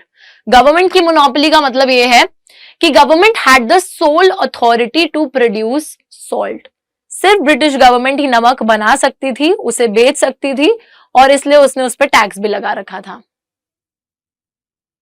ठीक है. तो 31 जनवरी 1930 गांधी जी ने लिखी चिट्ठी, 11 डिमांडें लिखी, कुछ जैसे कुछ फार्मर्स की डिमांड, कुछ इंडस्ट्रियलिस्ट की डिमांड, ऐसी डिमांड्स के साथ साथ कुछ जनरल डिमांड्स, और एक डिमांड उसमें से क्या थी, सॉल्ट टैक्स को अबॉलिश करने की डिमांड. सॉल्ट के ऊपर टैक्स तो था ही था, ब्रिटिशर्स की मोनोपोली थी उसको प्रोड्यूस करने में, and it showed the most oppressive side of the British rule. Mahatma Gandhi का लेटर एक अल्टीमेटम था कि अगर तुम पूरी नहीं करोगे हमारी डिमांडें तो हम लोग चालू कर देंगे सॉल्ट मार्च. अगर तुम हमारी डिमांड्स पूरी नहीं करोगे टिल दी 11th of मार्च, तो हम चालू कर देंगे हमारी सॉल्ट मार्च को. अब यार क्योंकि वो डिमांड्स, अब इरविन जी को लगा कि यार ये गांधी जी सीरियस नहीं है, बट गांधी जी बहुत ज्यादा सीरियस थे. तो बच्चों अब जो है, क्योंकि उन्होंने डिमांड्स पूरी नहीं करी तो गांधी जी तो चालू हो गए. गांधी जी ने अपनी फेमस सॉल्ट मार्च को चालू करा, 78 अपने वॉलंटियर्स को पकड़ा साथ में. तो उनके साथ वो अकेले नहीं चल पड़े थे, अपने साथ उनके जो फॉलोअर्स थे, अपने वॉलंटियर्स थे, उनको भी साथ में लेते हैं. और ये जो 78 लोग थे ना, इनको भी इसलिए सिलेक्ट किया गया क्योंकि ये गांधी जी के साथ कदम से कदम मिला के चल पाते थे. लाइक गांधी जी ना हमारे बिल्कुल ऐसे यूसेन बोल्ट हो रखे थे, तो गांधी जी के साथ कदम से कदम जो मिला पाएगा वही चल पाएगा. तो उन 78 लोगों को चूज करा. मार्च जो है 240 माइल तक तय करी गई। गांधी जी के आश्रम साबरमती से लेकर गुजरात का जो कोस्टल टाउन है दांडी, वहां तक लोग चले। 24 दिन तक चले, हर दिन 10 माइल चले, रास्ते में रुकते थे, जहां जहां रुकते थे तो जितने लोग होते थे उनको बताते थे अपना सिविल डिसोबीडियंस का आइडिया, जागरूकता फैलाते थे कि हम क्या कर रहे हैं, क्यों कर रहे हैं, ठीक है, वो सारी चीजें होती थी। एक बारी जब दांडी ये लोग पहुंच गए, 6 अप्रैल को पहुंचते हैं, 6 अप्रैल को पहुंचते हैं दांडी, और वहां पर बच्चों इन लोगों ने कानून तोड़ दिया, सॉल्ट लॉ को ब्रेक करा by manufacturing salt by boiling the sea water. तो साबरमती से लेके दांडी गए थे, दांडी पे अब समुद्र है, समुद्री पानी तो नमकीन होता है, तो वही समुद्री पानी लेते हैं, उसको बॉईल करते हैं और नमक प्रोड्यूस कर देते हैं, और एक तरीके से ब्रिटिशर्स को ऐसा नीचा दिखाते हैं कि देखो तुमने इसी पे मोनोपोली ले रखी है कि सिर्फ हम प्रोड्यूस कर सकते हैं, हमने तो एक झटके में प्रोड्यूस कर दिया, बड़ी जल्दी प्रोड्यूस कर दिया, ठीक है। सो ये बच्चों यहां पर इन्होंने लॉ तोड़ा है, ब्रिटिशर्स का एक लॉ तोड़ा है। तो एक तरीके से what they have done, they have disobeyed. Non cooperation में सिर्फ साथ नहीं दे रहे थे, अब ये कानून तोड़ने इन्होंने चालू कर दिए हैं। और गांधी जी की इसी चीज को देखकर बहुत से लोगों ने बच्चों नमक को प्रोड्यूस करना चालू कर दिया, ब्रिटिशर्स के आगे आगे प्रोड्यूस करते थे, ठीक है। तो they all were doing the same. जैसे जैसे मूवमेंट फैलती है, फॉरेन क्लॉथ को बॉयकॉट किया जाता है, liquor shops were also picketed. यार अभी भी ना नॉन कोऑपरेशन का एसेंस नहीं गया है। सिविल डिसोबीडियंस का मतलब यह है कि हम डिसोबे तो करेंगे ब्रिटिशर्स के लॉज को, कानून तो तोड़ेंगे, लेकिन कोऑपरेट तो अभी भी नहीं करेंगे। तो सेम चीज है, जैसे पहले जो शराब की दुकानों पे पिकेटिंग हो रही थी, कपड़ों को जलाया जा रहा था, वो सब अभी भी हो रहा है। उसी के साथ साथ पेजेंट्स ने बोला कि हम रेवेन्यू नहीं देंगे, आप जो चौकीदारी टैक्सेस हमसे लेते हो हम वो भी नहीं भरेंगे। विलेज ऑफिशियल्स जो थे बच्चों, उन्होंने इस्तीफा दे दिया, और बहुत सी जगहों पे जो फॉरेस्ट पीपल थे, जो ट्राइबल लोग थे जिनको जंगलों में घुसने नहीं दिया जा रहा था, वो लोग फॉरेस्ट लॉज को वायलेट करते हैं, रिजर्व्ड फॉरेस्ट एरिया में घुस जाते हैं और वहां से लकड़ी कलेक्ट करना चालू करते हैं और अपनी भेड़ बकरियों को चारा चरवाने भी पहुंच जाते हैं। तो कानून तोड़ रहे हैं, सब एक के बाद एक कानून तोड़ रहे हैं, ठीक है। फिर क्या होता है, कॉलोनियल गवर्नमेंट भी चुप नहीं बैठेगी, अंग्रेज चुप थोड़ी बैठ जाएंगे। तो कॉलोनियल गवर्नमेंट एक के बाद एक कांग्रेस के लीडर्स को अरेस्ट करना चालू करती है। तो हमारे अब्दुल गफ्फार खान, जो कि महात्मा गांधी के एक बहुत बड़े मतलब मानते थे गांधी जी में बहुत ज्यादा, फ्रंटियर गांधी भी इनको बुलाया जाता था, तो अब्दुल गफ्फार खान को अरेस्ट कर लिया जाता है अप्रैल 1930 में। और इनके अरेस्ट की वजह से बहुत से लोग गुस्सा हो जाते हैं, और ये जो एंग्री क्राउड्स है, ये लोग डेमोन्स्ट्रेट कर रहे होते हैं पेशावर की सड़कों पर, और बच्चों इन लोगों को बहुत कुछ झेलना पड़ता है, पुलिस फायरिंग, आर्मर्ड कार्स, ये सारी चीजें, एंड बहुत से लोग मारे भी जाते हैं। एक महीने बाद गांधी जी को खुद ब खुद गांधी जी को भी अरेस्ट कर लिया जाता है, और इसी वजह से जो इंडस्ट्री में काम करने वाले वर्कर्स थे शोलापुर के अंदर, ये लोग पुलिस पोस्ट को अटैक करना शुरू करते हैं, म्युनिसिपल बिल्डिंग्स, लॉ कोर्ट्स और रेलवे स्टेशन। तो एक तरीके से हमारे ब्रिटिश गवर्नमेंट चुप नहीं बैठ रही, ब्रिटिश गवर्नमेंट लीडर्स को अरेस्ट कर रही है, वो भी लोगों के जो सबसे ज्यादा पॉपुलर लीडर्स है उनको। तो लोग तो चुप नहीं बैठेंगे, लोग उल्टा वार कर रहे हैं उनपे, तो यहाँ लड़ाई झगड़े चले जा रहे हैं। Frightened government responded with a policy of brutal repression. Peaceful satyagrahis attacked, women, children beaten, about 100,000 people arrested.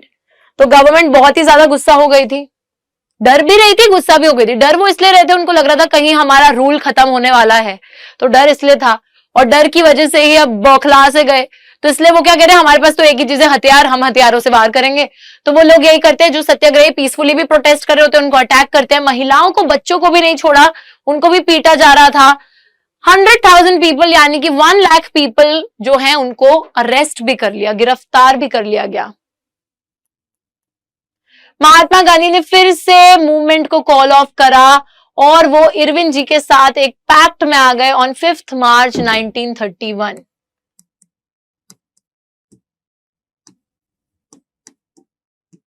इसको बोला जाता है the Gandhi Irwin pact. Gandhi consented to participate in a round table conference in London. So बच्चों यहाँ पे होता क्या है, गांधी जी ने सिविल डिसोबीडियंस मूवमेंट को भी कॉल ऑफ कर दिया, because there was so much violence going on again. इतना ज्यादा हिंसक माहौल हो गया था कि उनको फिर से मजबूरन कॉल ऑफ करना ही पड़ा मूवमेंट को। और वो बच्चों लॉर्ड इरविन के साथ एक साझेदारी में आते हैं, एक पैक्ट में आते हैं, जिसको गांधी इरविन पैक्ट बोला गया। इस पैक्ट के हिसाब से गांधी जी ने बोला कि मैं राउंड टेबल कॉन्फ्रेंस में पार्टिसिपेट करूंगा, और साथ ही में गवर्नमेंट भी मान गई कि वो जितने भी पॉलिटिकल लीडर्स, पॉलिटिकल प्रिजनर्स को उन्होंने अरेस्ट करा हुआ है उनको रिहा कर देगी। तो इस पैक्ट के साथ मतलब एक साझेदारी हुई थी गांधी और इरविन के बीच में। तो गांधी जी ने बोला ठीक है, आप लोग मेरे को इतने टाइम से राउंड टेबल कॉन्फ्रेंस कर रहे हो तो मैं अटेंड करने चलता हूं आपके साथ, लेकिन शर्त यह है कि आपको जितने भी पॉलिटिकल प्रिजनर्स हैं उनको रिहा करना होगा, उनको रिलीज करना होगा। तो इस पैक्ट में ये बातें जो है बोली गई थी, साइन करा गया था ये पैक्ट। अब गांधी जी पहुंचते राउंड टेबल कॉन्फ्रेंस में दिसंबर 1931 में। गांधी जी लंदन जाते हैं कॉन्फ्रेंस के लिए, यहां पर बहस वहस होती है, लेकिन कुछ भी रिजल्ट नहीं निकलता, कोई भी नतीजा नहीं निकलता। तो फिर से डिसअपॉइंट होकर, फिर से निराश होकर गांधी जी वापस इंडिया आते हैं।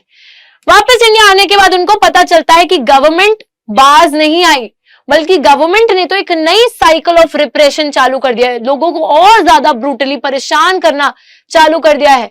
गफ्फार खान, जवाहरलाल नेहरू दोनों जेल में थे। अब जब गए थे तब तो सिर्फ गफ्फार खान थे, अब नेहरू भी जेल में थे।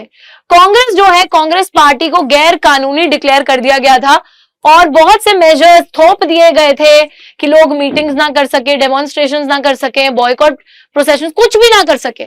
तो बहुत ज्यादा पाबंदियां लोगों के ऊपर, सत्याग्रही के ऊपर लगा दी गई थी, बहुत सारे लीडर्स को अरेस्ट कर लिया था और गांधी जी को फिर से बहुत ज्यादा गुस्सा आ गया था बच्चों।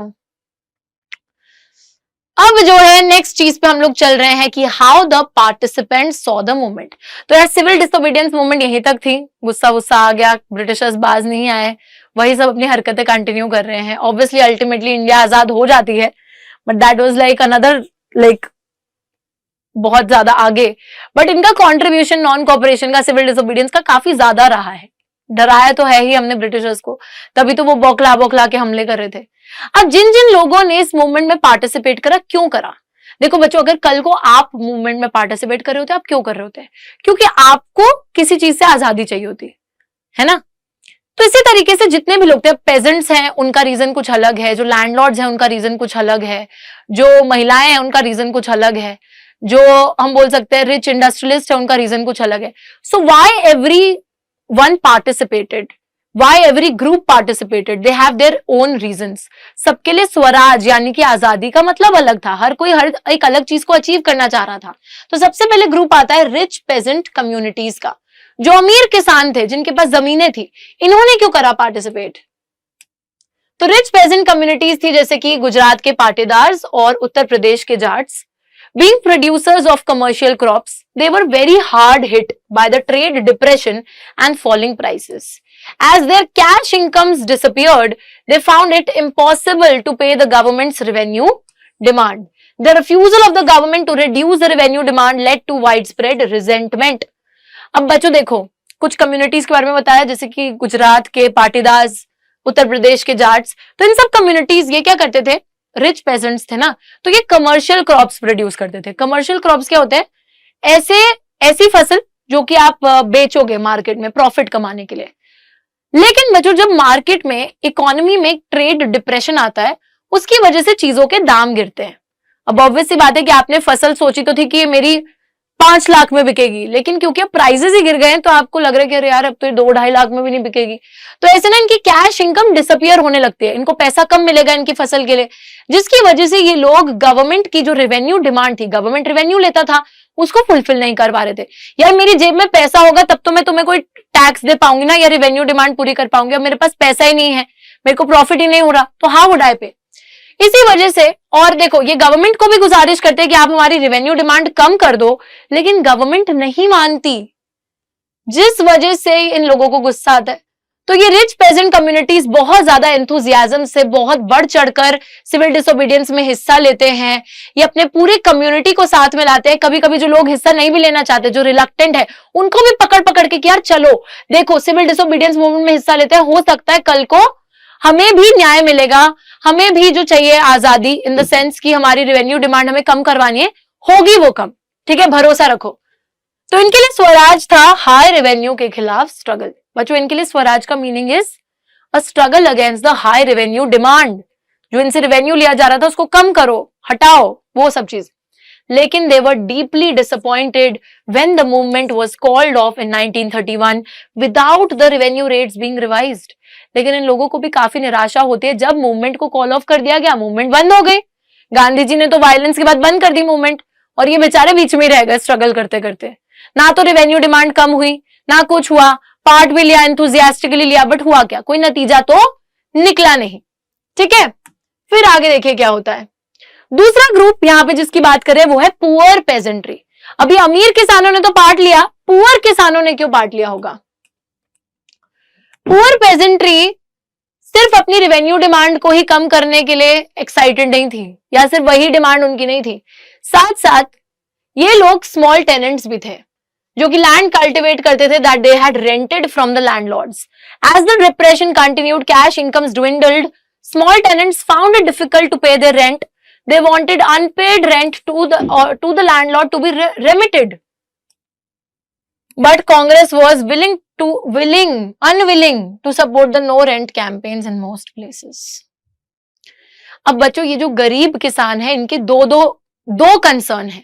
ठीक है, तो पुअर पेजेंट्री की एक डिमांड तो ये है लोअरिंग ऑफ रेवेन्यू डिमांड,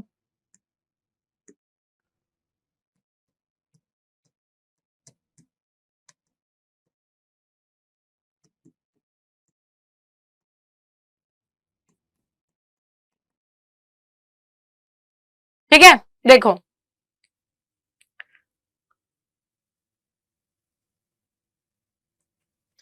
तो एक तो ये किसान थे, तो इस वजह से इनको रेवेन्यू गवर्नमेंट को तो देना ही पड़ता था, तो ऑब्वियसली चाहते थे कि वो रेवेन्यू तो कम हो ही हो। अब बच्चों, ट्रेड डिप्रेशन है, तो इनके भी क्रॉप्स का प्राइस इनको कम मिल रहा है, पैसा इनके पास भी नहीं है, ये तो बेचारे और गरीब। ये तो खेती भी किसी दूसरे के खेत में करते थे, इन्होंने जमीनें रेंट पे, किराए पे ले रखी थी बड़े लैंडलॉर्ड से, उन जमीनों पर ये खेती करके पैसा कमाते थे, तो पैसा तो कमा नहीं पा रहे थे, तो रेंट भी नहीं पे कर पाते थे, रेवेन्यू भी नहीं पे कर पा रहे थे। दो कंसर्न्स थे इनके, लैंडलॉर्ड्स को किराया नहीं भर पा रहे थे और गवर्नमेंट को ये रेवेन्यू नहीं दे पा रहे थे, बिकॉज इनकम ही नहीं हो रही थी। दोनों चीजों की बात करते हैं कि एक तो रेवेन्यू डिमांड कम करो और ये जो अनपेड रेंट है इसको माफ कर दिया जाए, जो रेंट हमने नहीं भरा उसको माफ कर दिया जाए। लेकिन क्या ऐसा हो रहा था? नहीं हो रहा था। ठीक है बच्चों, कांग्रेस पार्टी भी इनको सपोर्ट नहीं कर रही थी। नो रेंट कैंपेन्स जो ये लोग कर रहे थे उसको सपोर्ट नहीं दिया जा रहा था कांग्रेस पार्टी द्वारा। क्यों? क्योंकि कांग्रेस पार्टी के पास सपोर्ट था रिच पेजेंट्री का, और रिच पेजेंट्री के खिलाफ ही एक तरीके से स्ट्रगल भी था, क्योंकि लैंडलॉर्ड्स वगैरह तो वही रिच पेजेंट्स है ना। पुअर पेजेंट्री का स्ट्रगल रिच लैंडलॉर्ड्स और ब्रिटिश गवर्नमेंट के खिलाफ है, और रिच लैंडलॉर्ड्स जो थे they were the supporters of the Congress party. इसी वजह से, ताकि रिच लैंडलॉर्ड्स को हमें ऑफेंड ना करना पड़े, तो कांग्रेस पार्टी इन लोगों को सपोर्ट नहीं दे रही थी। ठीक है, नेक्स्ट हमारा जो ग्रुप आता है वो है इंडियन मर्चेंट्स एंड इंडस्ट्रियलिस्ट। तो जो लोग जिनके पास फैक्ट्रीज थी, इंडस्ट्रीज थी, जो मर्चेंट्स थे, व्यापारी, all these people. Now what happened? First world war के दौरान 1914 से 1918 तक हमारे इंडियन मर्चेंट्स और इंडस्ट्रियलिस्ट ने बहुत ज्यादा प्रॉफिट कमा लिया था और ये लोग पावरफुल बन गए थे, क्योंकि यार उस टाइम ब्रिटिशर्स का जो ध्यान था वो पूरा वॉर की तरफ था। तो हमारी इंडियन इंडस्ट्रीज के पास टाइम था टू बूम, टू ग्रो, तो दे ग्रोड एट द टाइम, बहुत ज्यादा प्रॉफिट भी कमाया, पावरफुल भी बन गए, और ये लोग अपने बिजनेस को और ज्यादा बढ़ाना चाहते थे। और इसी वजह से जो भी ब्रिटिश पॉलिसीज, कॉलोनियल पॉलिसीज, इनकी बिजनेस एक्टिविटीज पर रोक लगाती थी, ये उन कॉलोनियल पॉलिसीज से छुटकारा चाहते थे। ठीक है, ये चाहते थे protection against imports, rupees sterling foreign exchange ratio that would discourage imports.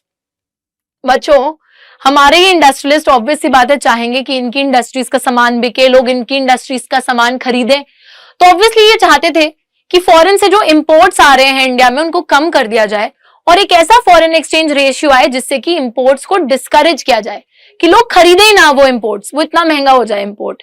ठीक है, अब इन्होंने अपने बिजनेस इंटरेस्ट को ऑर्गेनाइज करने के लिए दो ऑर्गेनाइजेशंस बनाई। सबसे पहली ऑर्गेनाइजेशन थी इंडियन इंडस्ट्रियल कमर्शियल कांग्रेस 1920 में, और दूसरी थी फिकी, which is the federation of the Indian chamber of commerce and industries इन 1927। तो ये दो ऑर्गेनाइजेशंस अपने बिजनेस इंटरेस्ट को ऑर्गेनाइज करने के लिए इन्होंने बनाई है। आगे देखो होता क्या है, प्रोमिनेंट इंडस्ट्रियलिस्ट यानी कि बहुत ही पावरफुल इंडस्ट्रियलिस्ट उस टाइम के, जैसे कि पुरुषोत्तम दास ठाकुरदास, जीडी बिरला, ये सब लोग लीड कर रहे थे इंडस्ट्रियलिस्ट को, और इन लोगों ने कॉलोनियल कंट्रोल जो था, ब्रिटिश का जो कंट्रोल था हमारी इकोनॉमी के ऊपर, उस पर अटैक करा है। एंड इन लोगों ने सिविल डिसोबीडियंस मूवमेंट को सपोर्ट भी करा। जब सिविल डिसोबीडियंस लॉन्च की गई थी, फाइनेंशियल असिस्टेंस भी दी और बोला कि हम इंपोर्टेड गुड्स को बिल्कुल खरीदेंगे नहीं, बेचेंगे भी नहीं। Most businessmen came to see Swaraj as a time when colonial restrictions on businesses would no longer exist and trade and industry would flourish without any constraints. तो इन लोगों के लिए क्या था स्वराज? हमारे जो बिजनेसमैन थे, इनके लिए स्वराज का ये मतलब था कि एक ऐसा समय आएगा जब ब्रिटिश की जो रिस्ट्रिक्शंस है, जो कॉलोनियल रिस्ट्रिक्शंस हैं बिजनेस के ऊपर, वो नहीं होंगी। कोई भी रुकावट हमारे बिजनेस के ऊपर नहीं होगी और ट्रेड और इंडस्ट्री बहुत ज्यादा ग्रो होगा, बिना किसी कंस्ट्रेंट के, बिना किसी रिस्ट्रिक्शन के। राउंड टेबल कॉन्फ्रेंस के फेलियर के बाद, सिविल डिसोबीडियंस के खत्म होने के बाद, बिजनेस ग्रुप सब इंटरेस्टेड नहीं थे, एंथुजियास्टिक नहीं थे। इन लोगों को ये लग रहा था कि मिलिटेंट एक्टिविटीज फैल रही हैं, बढ़ रही हैं और बिजनेस ठप हो जाएगा ऐसे तरीके से। तो सोशलिज्म का आइडियोलॉजी जो है, विचारधारा है, वो बढ़ रही है कांग्रेस के मेंबर्स के बीच में। तो ऐसे तो गवर्नमेंट कंट्रोल पे चीजें जाने की बात हो रही थी, प्राइवेट कंट्रोल हटने की बात हो रही थी।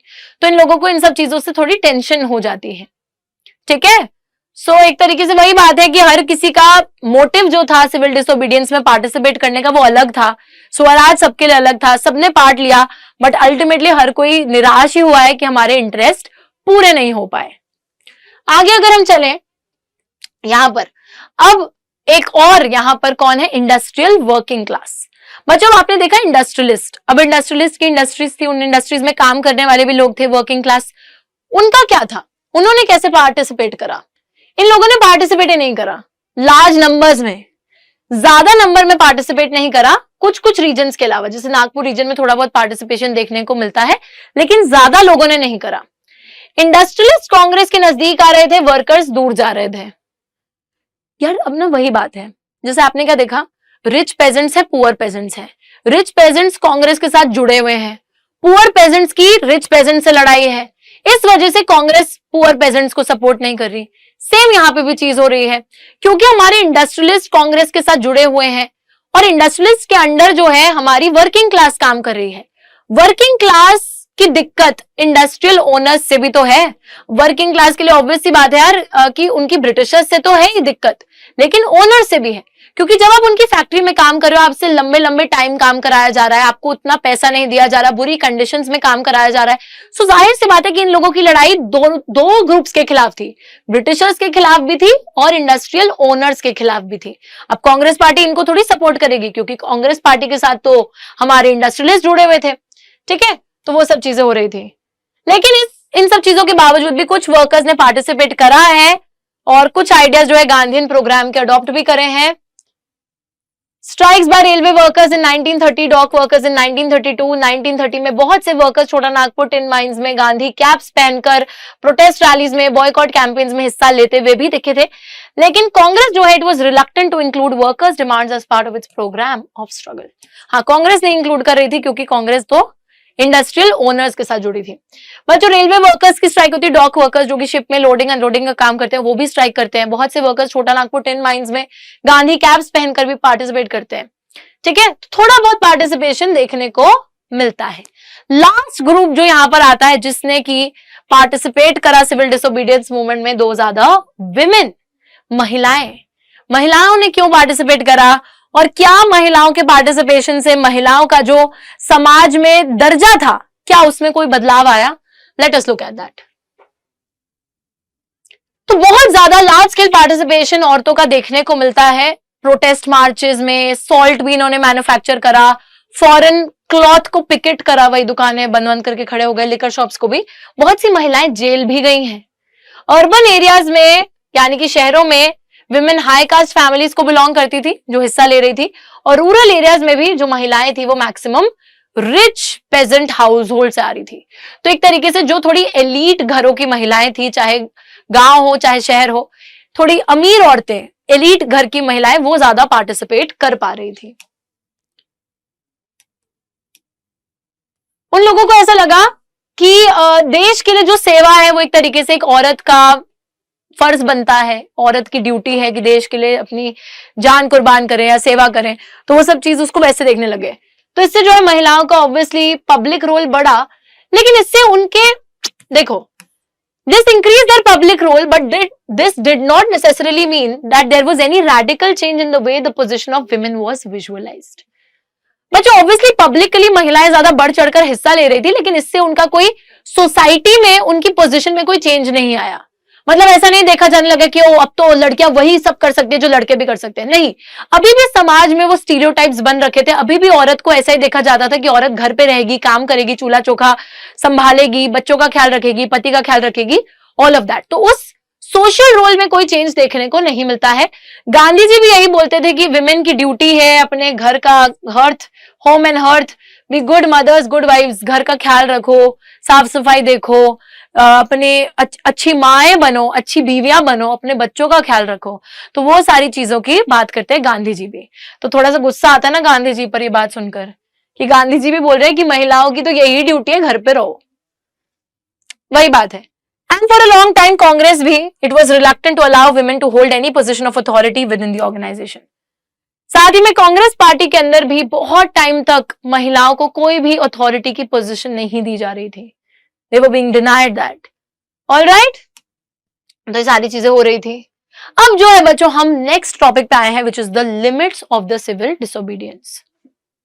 तो यार हम ना जब लिमिट्स ऑफ सिविल डिसोबीडियंस पढ़ते हैं, इसका ये मतलब है कि ऐसे कौन से ग्रुप्स थे जिन्होंने सिविल डिसोबीडियंस में हिस्सा नहीं लिया, या फिर सिविल डिसोबीडियंस में हिस्सा क्यों नहीं लिया। So the first group here is the untouchables, और दूसरे ग्रुप की जिसकी हम बात करेंगे वो होंगे Muslims. So why these two groups have not participated, ठीक है, व्हाट हैपेंड, क्यों नहीं करा, हिस्सा क्यों नहीं लिया, क्या दिक्कत हो गई थी। तो let's first of all talk about the untouchables. देखो बच्चों, अनटचेबल्स का मतलब है जिन लोगों को एक टाइम पे कास्ट सिस्टम ने अछूत बता दिया था कि भाई इनके छूने से तो हर चीज पल्यूट हो जाती है, इनके तो टच से दूर रहेंगे, इनकी नजरों से दूर रहेंगे, उनको कोई भी जो चीजें हायर कास्ट वाले लोग यूज कर सकते थे उनको वो भी यूज करने नहीं दी जाती थी, मंदिरों में घुसने नहीं दिया जाता था, ऑल ऑफ दोज थिंग्स, शोषण होता था। तो अनटचेबल्स अपने आप को दलित बुलाने लग गए थे। दलित का मतलब होता है ऑप्रेस्ड, जिनके साथ शोषण किया गया है, जिनको दबाया जा रहा है, फ्रॉम द 1930s। बहुत लंबे समय तक कांग्रेस ने भी दलित्स को इग्नोर करा था, क्योंकि कांग्रेस को ऐसा लगता था कि अगर हम दलित्स को सपोर्ट करेंगे तो वी विल ऑफेंड दी सनातनीज। सनातनीज कौन थे? सनातनीज हिंदू कास्ट कंजर्वेटिव लोग थे। लेकिन महात्मा गांधी ने बोला कि स्वराज 100 साल तक नहीं आएगा अगर अनटचेबिलिटी को खत्म नहीं किया जाता है। तो महात्मा गांधी अनटचेबिलिटी के बिल्कुल खिलाफ थे, और उन्होंने बोला अगर ऐसे ही चलता रहा तो 100 साल तक स्वराज आने नहीं वाला है। अब होता क्या है यहाँ पर, हाँ, गांधी जी यहाँ पर कोशिश करते हैं कि दलित्स को एंट्री दिलवाई जा सके, मंदिरों में, पब्लिक जो कुएं हैं, वेल्स हैं, वहां तक पहुंच दिलवाई जा सके, टैंक्स, रोड, स्कूल्स, यानी कि जो पब्लिक प्लेसेस है वहां पर भी दलित्स को उन चीजों का इस्तेमाल करने दिया जा सके, मंदिरों में उनको एंटर करने दिया जा सके। So Gandhi ji struggled for that, organise satyagraha for that. खुद से वो टॉयलेट साफ करते थे ताकि वो एक भंगी जो होता है, तो अनटचेबल्स में एक सॉर्ट ऑफ सब कास्ट भंगीज की बना रखी थी, जिनका प्रोफेशन ये था that they will be the ones who will clean the toilets. तो एक सबसे मतलब नीचे लेवल का काम माना जाता है। तो गांधी जी खुद से जो है टॉयलेट साफ करने लगे ताकि वो भंगी के उस काम को डिग्निटी, इज्जत प्रोवाइड कर सके। अपर कास्ट लोगों को भी पर्सुएड करते थे, मनाते थे कि आप लोग अपना दिल बदलो, ठीक है, और ये जो अनटचेबिलिटी का क्राइम, जो सिन, जो गुनाह कर रहे हो, इसको हटाओ, ठीक है, इट्स टाइम फॉर दैट। बहुत से दलित लीडर्स जो हैं अपने आप को ऑर्गेनाइज करने लग गए और रिजर्व्ड सीट्स डिमांड करने लग गए, एजुकेशनल इंस्टीट्यूशंस में एक सेपरेट इलेक्टोरेट डिमांड करने लग गए दलित मेंबर्स को चूज करने का। उनको लगता था कि पॉलिटिकल एम्पावरमेंट आने से ही उनकी जो सोशल डिसेबिलिटी है वो इंप्रूव होगी। तो बच्चों यहाँ पर होता क्या है, बहुत से दलित लीडर्स ना अपने आप को पॉलिटिकल ऑर्गेनाइजेशंस में ऑर्गेनाइज करने लग जाते हैं। वो कहते हैं कि हमें एजुकेशनल इंस्टीट्यूशंस यानी कि स्कूल्स, कॉलेजेस में रिजर्वेशन चाहिए, हमें सेपरेट इलेक्टोरेट चाहिए। सेपरेट इलेक्टोरेट का क्या मतलब है कि जैसे इलेक्शन के पर्पसेस के लिए कॉन्स्टिट्यूएंसीज बनाई जाती है ना, तो ऐसी कॉन्स्टिट्यूएंसीज बनाओ जहां पे सारे लोग जो वोट देने वाले हैं वो भी दलित हो और जिस व्यक्ति को चूज करना है वो भी दलित हो। सेपरेट इलेक्टोरेट यानी कि एक ऐसी कॉन्स्टिट्यूएंसी जहां पे वोटर्स भी दलित हो और जो लीडर है वो भी दलित हो। और उनको लगता था कि पॉलिटिकल एम्पावरमेंट के थ्रू ही जब हम पॉलिटिक्स में हिस्सा लेंगे, जीतेंगे, पावर हमारे पास आएगी, शायद उसी से ही हमारा जो सोशल स्टेटस है वो इंप्रूव हो सकता है। सिविल डिसोबीडियंस मूवमेंट में दलित पार्टिसिपेशन बहुत ही कम देखने को मिला था, पर्टिकुलरली महाराष्ट्र और नागपुर के अंदर, जहां पर दलित्स का ऑर्गेनाइजेशन काफी मजबूत था, वहां पर बिल्कुल नहीं देखने को मिला था, बहुत कम। बी आर अम्बेडकर दलित्स को डिप्रेस्ड क्लास एसोसिएशन में ऑर्गेनाइज करते हैं 1930 में, और यहां पर एक फाइट चलती है अम्बेडकर वर्सेस गांधी के बीच में, क्योंकि बच्चों अम्बेडकर डिमांड कर रहे थे सेपरेट इलेक्टोरेट्स, और ब्रिटिश गवर्नमेंट अम्बेडकर की डिमांड मान लेती है, और गांधी जी जो है एक फास्ट अनटू डेथ भूख हड़ताल को चालू कर देते और बोलते तब तक मैं भूखा रहूंगा जब तक मर नहीं जाता, अगर ये चीज मान ली गई तो। ठीक है, हो क्या रहा था देखो समझो। तो बी आर अम्बेडकर, ऑब्वियस सी बात है, हम सबको पता है कि बी आर अम्बेडकर हमारे एक बहुत ही इंपॉर्टेंट लीडर हैं, फ्रीडम स्ट्रगल में उन्होंने बहुत महत्वपूर्ण हिस्सा निभाया है, तो वो खुद एक दलित थे। और बच्चों बी आर अम्बेडकर ने यहाँ पर डिमांड करी थी सेपरेट इलेक्टोरेट की। अभी मैंने आपको बताया सेपरेट इलेक्टोरेट होता क्या है कि एक ऐसी कॉन्स्टिट्यूएंसी, मतलब दलित्स की पॉपुलेशन के हिसाब से उनको इतनी कॉन्स्टिट्यूएंसीज दे दो जहां पे वोटर भी दलित होंगे, लीडर भी दलित चूज किए जाएंगे। बट गांधी जी का मतलब ये था, गांधी जी बोलते थे कि अगर सेपरेट इलेक्टोरेट की डिमांड मान ली गई तो इससे ना दलित्स को हमेशा एक अलग तरीके का फील होता रहेगा बाकी भारतीयों के साथ, मतलब दे ऑलवेज फील कि we are not a part of this nation, एक वो अलगाववाद की भावना आती रहेगी। तो इसी वजह से Gandhi ji was totally against separate electorates. Gandhi ji कहते थे कि ठीक है, दलित्स की कंडीशन को ध्यान में रखकर हम उन्हें रिजर्वेशन देंगे, लेकिन सेपरेट इलेक्टोरेट नहीं, रिजर्वेशन देने में विश्वास रखेंगे। तो देखो सेपरेट इलेक्टोरेट का मतलब था कि वोटर भी दलित और लीडर भी दलित, है ना। लेकिन एक जब जनरल इलेक्टोरेट की बात होती है, जनरल इलेक्टोरेट की बात होती है, उसका ये मतलब होता है कि जैसे पूरा जो एरिया है, यहाँ पे जो भी लोग रहते हैं, चाहे वो कोई भी हाई कास्ट हिंदू, लो कास्ट हिंदू, जो भी रहते हैं, मुस्लिम कुछ भी हो, तो वो सारे लोग रहते हैं, वो सारे लोग वोटर होंगे। तो वोटर जो होंगे वो सारे जनरल लोग होंगे जो वहां पे रहते हैं, लेकिन जो सीट होगी वहां पर जो लीडर चूज करा जाएगा उसको रिजर्व कर दिया जाएगा फॉर दलित। तो दलित की पॉपुलेशन के हिसाब से उनको इतनी रिजर्व सीट्स मिल जाएंगी, लेकिन जो कॉन्स्टिट्यूएंसी में लोग रहते होंगे वो वही वोट करेंगे। ऐसा नहीं होगा कि सेपरेट इलेक्टोरेट बनेगा जहां पे सिर्फ दलित वोटर और सिर्फ दलित लीडर, नहीं, जनरल लोग जो होंगे वो वोट करेंगे, लेकिन सीट को रिजर्व कर दिया जाएगा। गांधी जी इस हक में बोलते थे और अम्बेडकर ये बात कर रहे थे, तो दोनों के बीच में एक टसल होता है। ब्रिटिश गवर्नमेंट इस डिमांड को मान भी जाती है, तो तब गांधी जी भूख हड़ताल पे बैठ जाते कि भाई अगर ये चीज हो गई ना तो मैं तो फास्ट अनटू डेथ पे हूं, मैं तब तक नहीं खाना खाऊंगा, मैं मर गया तो कोई नहीं, पर ये चीज नहीं मानूंगा। तो अब जो है बच्चों अम्बेडकर जी अल्टीमेटली गांधी जी को की बात को एक्सेप्ट करते हैं और एज अ रिजल्ट इनके बीच में एक पूना पैक्ट सितंबर 1932 में साइन किया जाता है, जिसके बाद जो डिप्रेस्ड क्लासेस थी उनको रिजर्वेशन मिलती है, रिजर्व सीट्स मिलती हैं प्रोविंशियल सेंट्रल लेजिस्लेटिव काउंसिल्स में, लेकिन जनरल इलेक्टोरेट ही वोट देगा। ठीक, दलित मूवमेंट कंटिन्यू होती रही, कांग्रेस पार्टी को तो सपोर्ट करते नहीं थे, ठीक है, इस वजह से उन्होंने सिविल डिसोबीडियंस में भी हिस्सा नहीं लिया। दूसरी लिमिटेशन रहती है मुस्लिम्स की।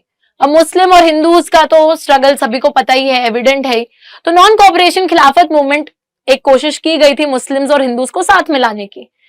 उस टाइम पर मुस्लिम्स की काफी ज्यादा हिस्सेदारी, भागीदारी नॉन कोऑपरेशन के टाइम पे देखने को भी मिली थी। बहुत से मुस्लिम्स को लेकिन नॉन कोऑपरेशन के बाद एक एलिनेटेड फील होने लगा कांग्रेस पार्टी से, क्योंकि बच्चों कांग्रेस जो है ना मिड 1920 से ज्यादा एसोसिएट होने लग गई हिंदू रिलीजियस नेशनलिस्ट ग्रुप्स के साथ, जैसे कि हिंदू महासभा। तो यहां पर होता क्या है कि मुस्लिम्स को ना थोड़ा एलियन की तरह फील होने लगता है इंडिया में रहकर। They kind of started feeling alienated from the rest of the people या from the Congress party specially, क्योंकि कांग्रेस पार्टी हिंदू महासभा जैसे ऑर्गेनाइजेशंस जो ओपनली हिंदू नेशनलिस्ट ऑर्गेनाइजेशंस है उनके साथ रिलेट होने लग गई थी। तो थोड़ा साइड हट गए मुस्लिम्स कांग्रेस पार्टी से। हिंदू मुस्लिम कम्युनल क्लैशेस, राइट्स बहुत से शहरों में देखने को मिलते हैं, दंगे फसाद ये सब चीजें। कांग्रेस और मुस्लिम लीग दोनों ही ट्राई करते हैं कि हम एक अलायंस फॉर्म करेंगे, हम एक साझेदारी करेंगे, शांत कराएंगे माहौल को। और 1927 में ऐसा लगा भी था कि ऐसी यूनिटी आ सकती है, एकता आ सकती है दोनों ही कम्युनिटीज के बीच में। मोहम्मद अली जिन्ना जो थे वो अपनी सेपरेट इलेक्टोरेट्स की जो डिमांड थी वो कह रहे थे कि मैं छोड़ दूंगा ये डिमांड अगर मुस्लिम्स को सेंट्रल असेंबली में रिजर्व सीट्स मिल जाती हैं in proportion to their population in the Muslim dominated provinces. तो इनिशियली जो जिन्ना थे मुस्लिम लीग के, उन्होंने बोला था कि मैं जो सेपरेट इलेक्टोरेट की डिमांड कर रहा हूं मुस्लिम्स के लिए, उसको छोड़ने के लिए तैयार हूं, अगर मुझे ये श्योरिटी मिल जाए कि मुस्लिम्स को सेंट्रल असेंबली में उतना ही रिप्रेजेंटेशन मिलेगा जितनी उनकी जनसंख्या मुस्लिम डोमिनेटेड प्रोविंसेस में है। मुस्लिम डोमिनेटेड प्रोविंसेस थे पंजाब के, बंगाल के, तो जितनी वहां पे जनसंख्या है उस हिसाब से रिजर्व सीट्स मिलेंगी, तब मैं छोड़ दूंगा सेपरेट इलेक्टोरेट की डिमांड। लेकिन यहां पे क्या हो रहा था, ऑल पार्टीज कॉन्फ्रेंस हुई 1928 में, और एमआर जयकर जो थे हिंदू महासभा के, उन्होंने बोला कि नहीं भाई, नहीं मानेंगे आपकी ये बात, हम कोई कॉम्प्रोमाइज नहीं हो सकता है। और सिविल डिसोबीडियंस मूवमेंट जब चालू हुई तो उस टाइम पर एक सस्पिशन, एक डिस्ट्रस्ट का माहौल दोनों ही कम्युनिटीज के बीच में बरकरार था। दोनों कम्युनिटीज को एक दूसरे पे काफी शक था, दोनों कम्युनिटीज एक दूसरे पे ट्रस्ट बिल्कुल नहीं करते थे, और कांग्रेस से तो बिल्कुल एलिनेट हो चुके थे मुस्लिम्स, और वो यूनाइटेड स्ट्रगल नहीं कर सकते थे इस टाइम पे, बिकॉज उनको शक था हिंदूज के ऊपर, कांग्रेस के ऊपर। हिंदूज के साथ भी वैसे ही था, उनको मुस्लिम्स पे शक है, मुस्लिम्स पे कोई ट्रस्ट नहीं है। तो एक वो बड़ा हम बोल सकते हैं कोल्ड वॉर का एक माहौल बन गया था, दंगे वैसे हो रहे थे, हॉट वॉर भी हो रही थी आर्म्स और वेपन्स के साथ।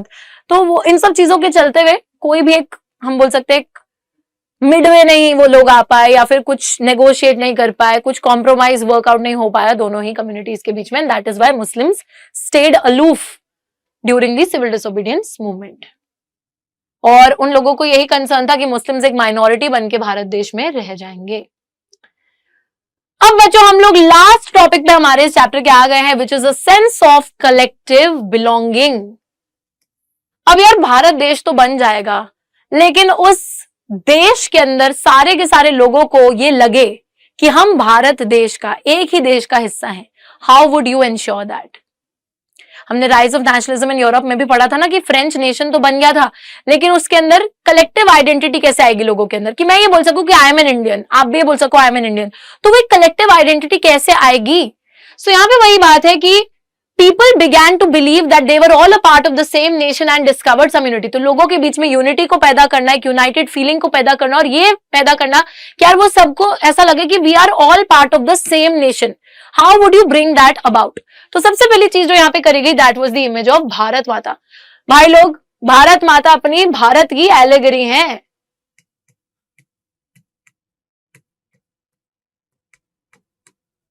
पढ़ा था ना एलेगरी के बारे में, फीमेल फिगर जो कि नेशन को पर्सोनिफाई करती है, तो भारत माता वही है। सबसे पहले बंकिम चंद्र चट्टोपाध्याय ने भारत माता को क्रिएट करा था, मतलब ऐसे उन्होंने लिखा था भारत माता के बारे में। 1870s में इन्होंने वंदे मातरम का जो गाना है वो भी लिखा था अपने भारत देश को डेडिकेट करते हुए। लेटर उनकी जो नॉवल आई थी आनंद मत, उसमें इसको इंक्लूड करा गया था, और स्वदेशी मूवमेंट बंगाल में जो हो रही थी उसके दौरान वंदे मातरम को खूब गाया गया था। साथ ही में बच्चों, स्वदेशी मूवमेंट से ही इंस्पायर होकर अवनींद्रनाथ टैगोर ने भारत माता की अपनी इमेज को पेंट करा। देखो, भारत माता को विजुअलाइज किया गया है, क्रिएट किया गया है बंकिम चंद्र चट्टोपाध्याय द्वारा, लेकिन सबसे पहले उनकी इमेज को पेंट किया गया है अवनींद्रनाथ टैगोर द्वारा। ये वाली पेंटिंग उन्होंने बनाई थी जिसमें भारत माता एक बहुत ही साधु टाइप की, साध्वी टाइप की फिगर में है, बहुत ही काम, कंपोज, डिवाइन, बिल्कुल ऐसे भगवान की तरह लग रही है, स्पिरिचुअल टाइप की इमेज दी थी। बाद में भारत माता की इमेज को बहुत सारे अलग अलग फॉर्म्स दिए गए हैं। तो सबसे पहले तो अपने भारत देश की एलिगरी बनाई गई थी भारत माता। असली में भारत माता को ढूंढने मत चले जाना, she is not a real person, it's just a visualisation, imagination, जिसमें उनको एक तरीके से भारत देश को एक औरत का आकार दिया गया है। ठीक है, एलिगरी बनाई गई है। Next, movement to revive the Indian folklore. अब बच्चों, भारत का जो लोक संगीत है, लोक गीत है, लोक कथाएं हैं, उन सबको रिवाइव करना था, फिर से बैक टू लाइफ लेकर आना था। नेशनलिस्ट फोक टेल्स जो लोक कथाएं थी उनको रिकॉर्ड करने लग गए, जो कि बार्ड्स वगैरह गाते हुए घूमते थे। तो बच्चों, जो बार्ड्स होते हैं जो एक जगह से दूसरी जगह जाते हैं लोक कथाएं, लोक गीत सुनाते हुए, तो उनसे folk songs, legends, folk tales, ये सब रिकॉर्ड करने लग गए हमारे नेशनलिस्ट। ये जो टेल्स हैं हमारे ट्रेडिशनल कल्चर का एक बहुत सही रूप हमको दर्शाती थी, जिसको आउटसाइड फोर्स ने करप्ट और डैमेज करा था। तो बच्चों, जो लोक कथाएं हैं, लोक गीत हैं, इसके अंदर मतलब शूरवीर कथाएं, ये सब चीजें हमारे ट्रू इंडियन कल्चर को डिपिक्ट करती थी, भारतीय संस्कृति को दर्शाती थी। और वो जो भारतीय संस्कृति थी जो खो गई थी कहीं, क्योंकि अंग्रेज आए, अंग्रेजों ने क्या करा, हमारी संस्कृति पर ही वो लगा दिया कि भाई इनकी तो संस्कृति खराब है, ये है वो है करके, वो करप्ट और डैमेज कर रहे थे। बट हमें किसी तरीके से अपनी संस्कृति को वापस लेकर आना था और उस पर गर्व महसूस करना था। बंगाल के अंदर रविंद्रनाथ टैगोर जो है, उन्होंने खुद से बैलेड्स, नर्सरी राइम्स, मिथ्स, ये सब चीजें कलेक्ट। बैलेड्स क्या होते हैं, जैसे वो शूरवीर कथाएं जो होती है, ठीक है, वो सब। तो नर्सरी राइम्स, मिथ्स, लेजेंड्स, ये सब चीजें कलेक्ट करनी शुरू करी और फोक रिवाइवल की मूवमेंट को लीड करा कि फोक टेल्स और फोक जो लोक गीत, कथाएं, ये सब चीजें, इनको रिवाइव करने की मूवमेंट इन्होंने लीड करी बंगाल के अंदर। मद्रास में नेताशा शास्त्री थे, जिन्होंने 4 volume collection Tamil folk tales का पब्लिश करा, जिसका नाम था the folklore of southern India. तो एवरीवन इज ट्राइंग कि किसी ना किसी तरीके से भारत का जो लॉन्ग लॉस्ट कल्चर है, जो कहीं ना कहीं खो गया है, जो डैमेज कर दिया गया है आउटसाइड फोर्सेस द्वारा, उनको फिर से रिवाइव करा जाए और फिर से लोगों तक पहुंचाया जाए। तीसरी चीज थी हमारा तिरंगा झंडा। तो बच्चों, अभी तो झंडा बिल्कुल अलग दिखता है, लेकिन एक टाइम पे ऐसा ऐसा आकार भी उसको दिया गया था। स्वदेशी मूवमेंट बंगाल में जब हो रही थी, उस दौरान एक try colour flag, red, green, yellow, ये वाला बनाया गया था। ठीक है, 8 लोटसेस थे इस पे, ये 8 लोटसेस थे, और जो कि हमारे ब्रिटिश इंडिया के प्रोविंसेस को रिप्रेजेंट कर रहे थे। एक हमारा क्रेसेंट मून था, क्रेसेंट मून, और तो ये it was representing Hindus and Muslims. तो ये पहले झंडा बनाया, फिर जो है गांधी जी ने भी एक बनाया था। 1921 में गांधी जी ने स्वराज फ्लैग को डिजाइन करा, जो कि फिर से ट्राई कलर ही था, तिरंगा झंडा था, रेड, ग्रीन और व्हाइट कलर का। और इसके बीच में जो है बच्चों चरखा बन रखा है, स्पिनिंग व्हील है इसके बीच में, जो कि क्या रिप्रेजेंट करता है, याद रखिएगा इस चीज को, Gandhian ideal of self help. तो गांधी जी ऐसा बोलते थे ना, खादी को प्रमोट करते थे कि भारत में कपड़ा बनाओ, बाहर का रिजेक्ट करो, बॉयकॉट करो। तो उसी को रिप्रेजेंट करने के लिए कि सेल्फ हेल्प, आत्मनिर्भर बनो, तो उसको रिप्रेजेंट करने के लिए इन्होंने ये स्पिनिंग व्हील बनाया था। लास्ट चीज जो यहां पर हमको देखने को मिलती है, दैट इज री इंटरप्रिटेशन ऑफ हिस्ट्री। बच्चों, हम लोग देखते हैं, क्या देखते हैं हम लोग, कि in order to instill a sense of pride in the nation, the Indian history had to be thought about differently. The British saw Indians as backward, primitive, incapable of governing themselves. In response, the Indians began looking into the past to discover India's great achievement. तो यहाँ पर हम देखते हैं कि एक तरीके से देश पे गर्व करने के लिए इंडियन हिस्ट्री को भी रिवाइव करने की जरूरत थी, भारत के इतिहास को रिवाइव करने की जरूरत थी। ब्रिटिशर्स ने क्या करा था, ऐसा बताया था कि इंडिया जो है बहुत पिछड़ा हुआ है, भारतीय लोग बहुत पिछड़े हुए हैं, पुरानी सोच के हैं, इनमें इतनी कैपेबिलिटी ही नहीं है कि अपने ऊपर शासन भी कर सके, गवर्न भी कर सके। And that is how the Britishers used to justify their rule over us. वो कहते थे कि हम तो समझदार हैं, हम तो पढ़े लिखे हैं, हम तो गवर्न कर सकते हैं, बट इंडियंस अपने आप को खुद से गवर्न नहीं कर सकते क्योंकि वो अनपढ़ हैं, वो बहुत पिछड़ी सोच के हैं। तो ऐसे वो बताते थे। एंड बच्चों, पता है, जब आप इतनी सारी ऐसी चीजें सुनते हो ना, और फिर आपको लगता है यार ये तो अंग्रेज हैं, इंग्लिश बोलते हैं, ये सब ऐसा बोल रहे हैं, तो शायद ऐसा होगा। We used to feel inferior in front of them, but we had to somehow revive our history. तो इन रिस्पॉन्स इंडियंस जो है अपने पास्ट को देखने लगे, अपने इतिहास को देखने लगे, और वहां से निकालने लगे कि यार हमारी तो इतनी सारी अचीवमेंट्स रही हैं पास्ट में, इंडियंस ने तो बहुत कुछ अचीव करा है, और इंडिया के अचीवमेंट्स को डिस्कवर करने लगे, ताकि उन अचीवमेंट्स के बेसिस पर हम लोग अपने हिस्ट्री को री इंटरप्रेट करें, फिर से उसका मतलब निकाले और अपने देश पर गर्व करना फिर से चालू कर सके। क्योंकि ब्रिटिशर्स ने तो हमको ऐसा बताया कि हम किसी चीज पे गर्व नहीं कर सकते, राइट? बट हिस्ट्री को फिर से निकालो, फिर से पढ़ो, फिर से देखो कि यार हमारा भारत कितना महान रहा है, और इस चीज के बेसिस पर यू विल लाइक फाइंड कि व्हाट ड्राइव्स यू, कि this is India, we are Indians, we have made great achievements in the past, we have achieved really big things, और उस बेसिस पर हम लोग आगे चल सकते हैं, उस बेसिस पर कलेक्टिव आइडेंटिटी फॉर्ज हो सकती है। तो इसी तरीके से बच्चों यहां पर हमारा जो चैप्टर है वो होता है समाप्त। और एक और चीज जो मैं आपको बताना चाहती हूँ, सिर्फ एसएसटी की ही नहीं बल्कि और भी सब्जेक्ट्स की क्लासेस जो है हमारे चैनल पे आती जा रही हैं। नेक्स्ट वीडियो का लिंक भी आपको यहीं पे मिल जाएगा और कहीं जाने की जरूरत नहीं है। तो प्लीज वीडियो को लाइक कीजिए, शेयर कीजिए अपने सारे के सारे दोस्तों के साथ, कमेंट्स कर दीजिए, और I will see you next time. Take care guys, bye bye, have a good day.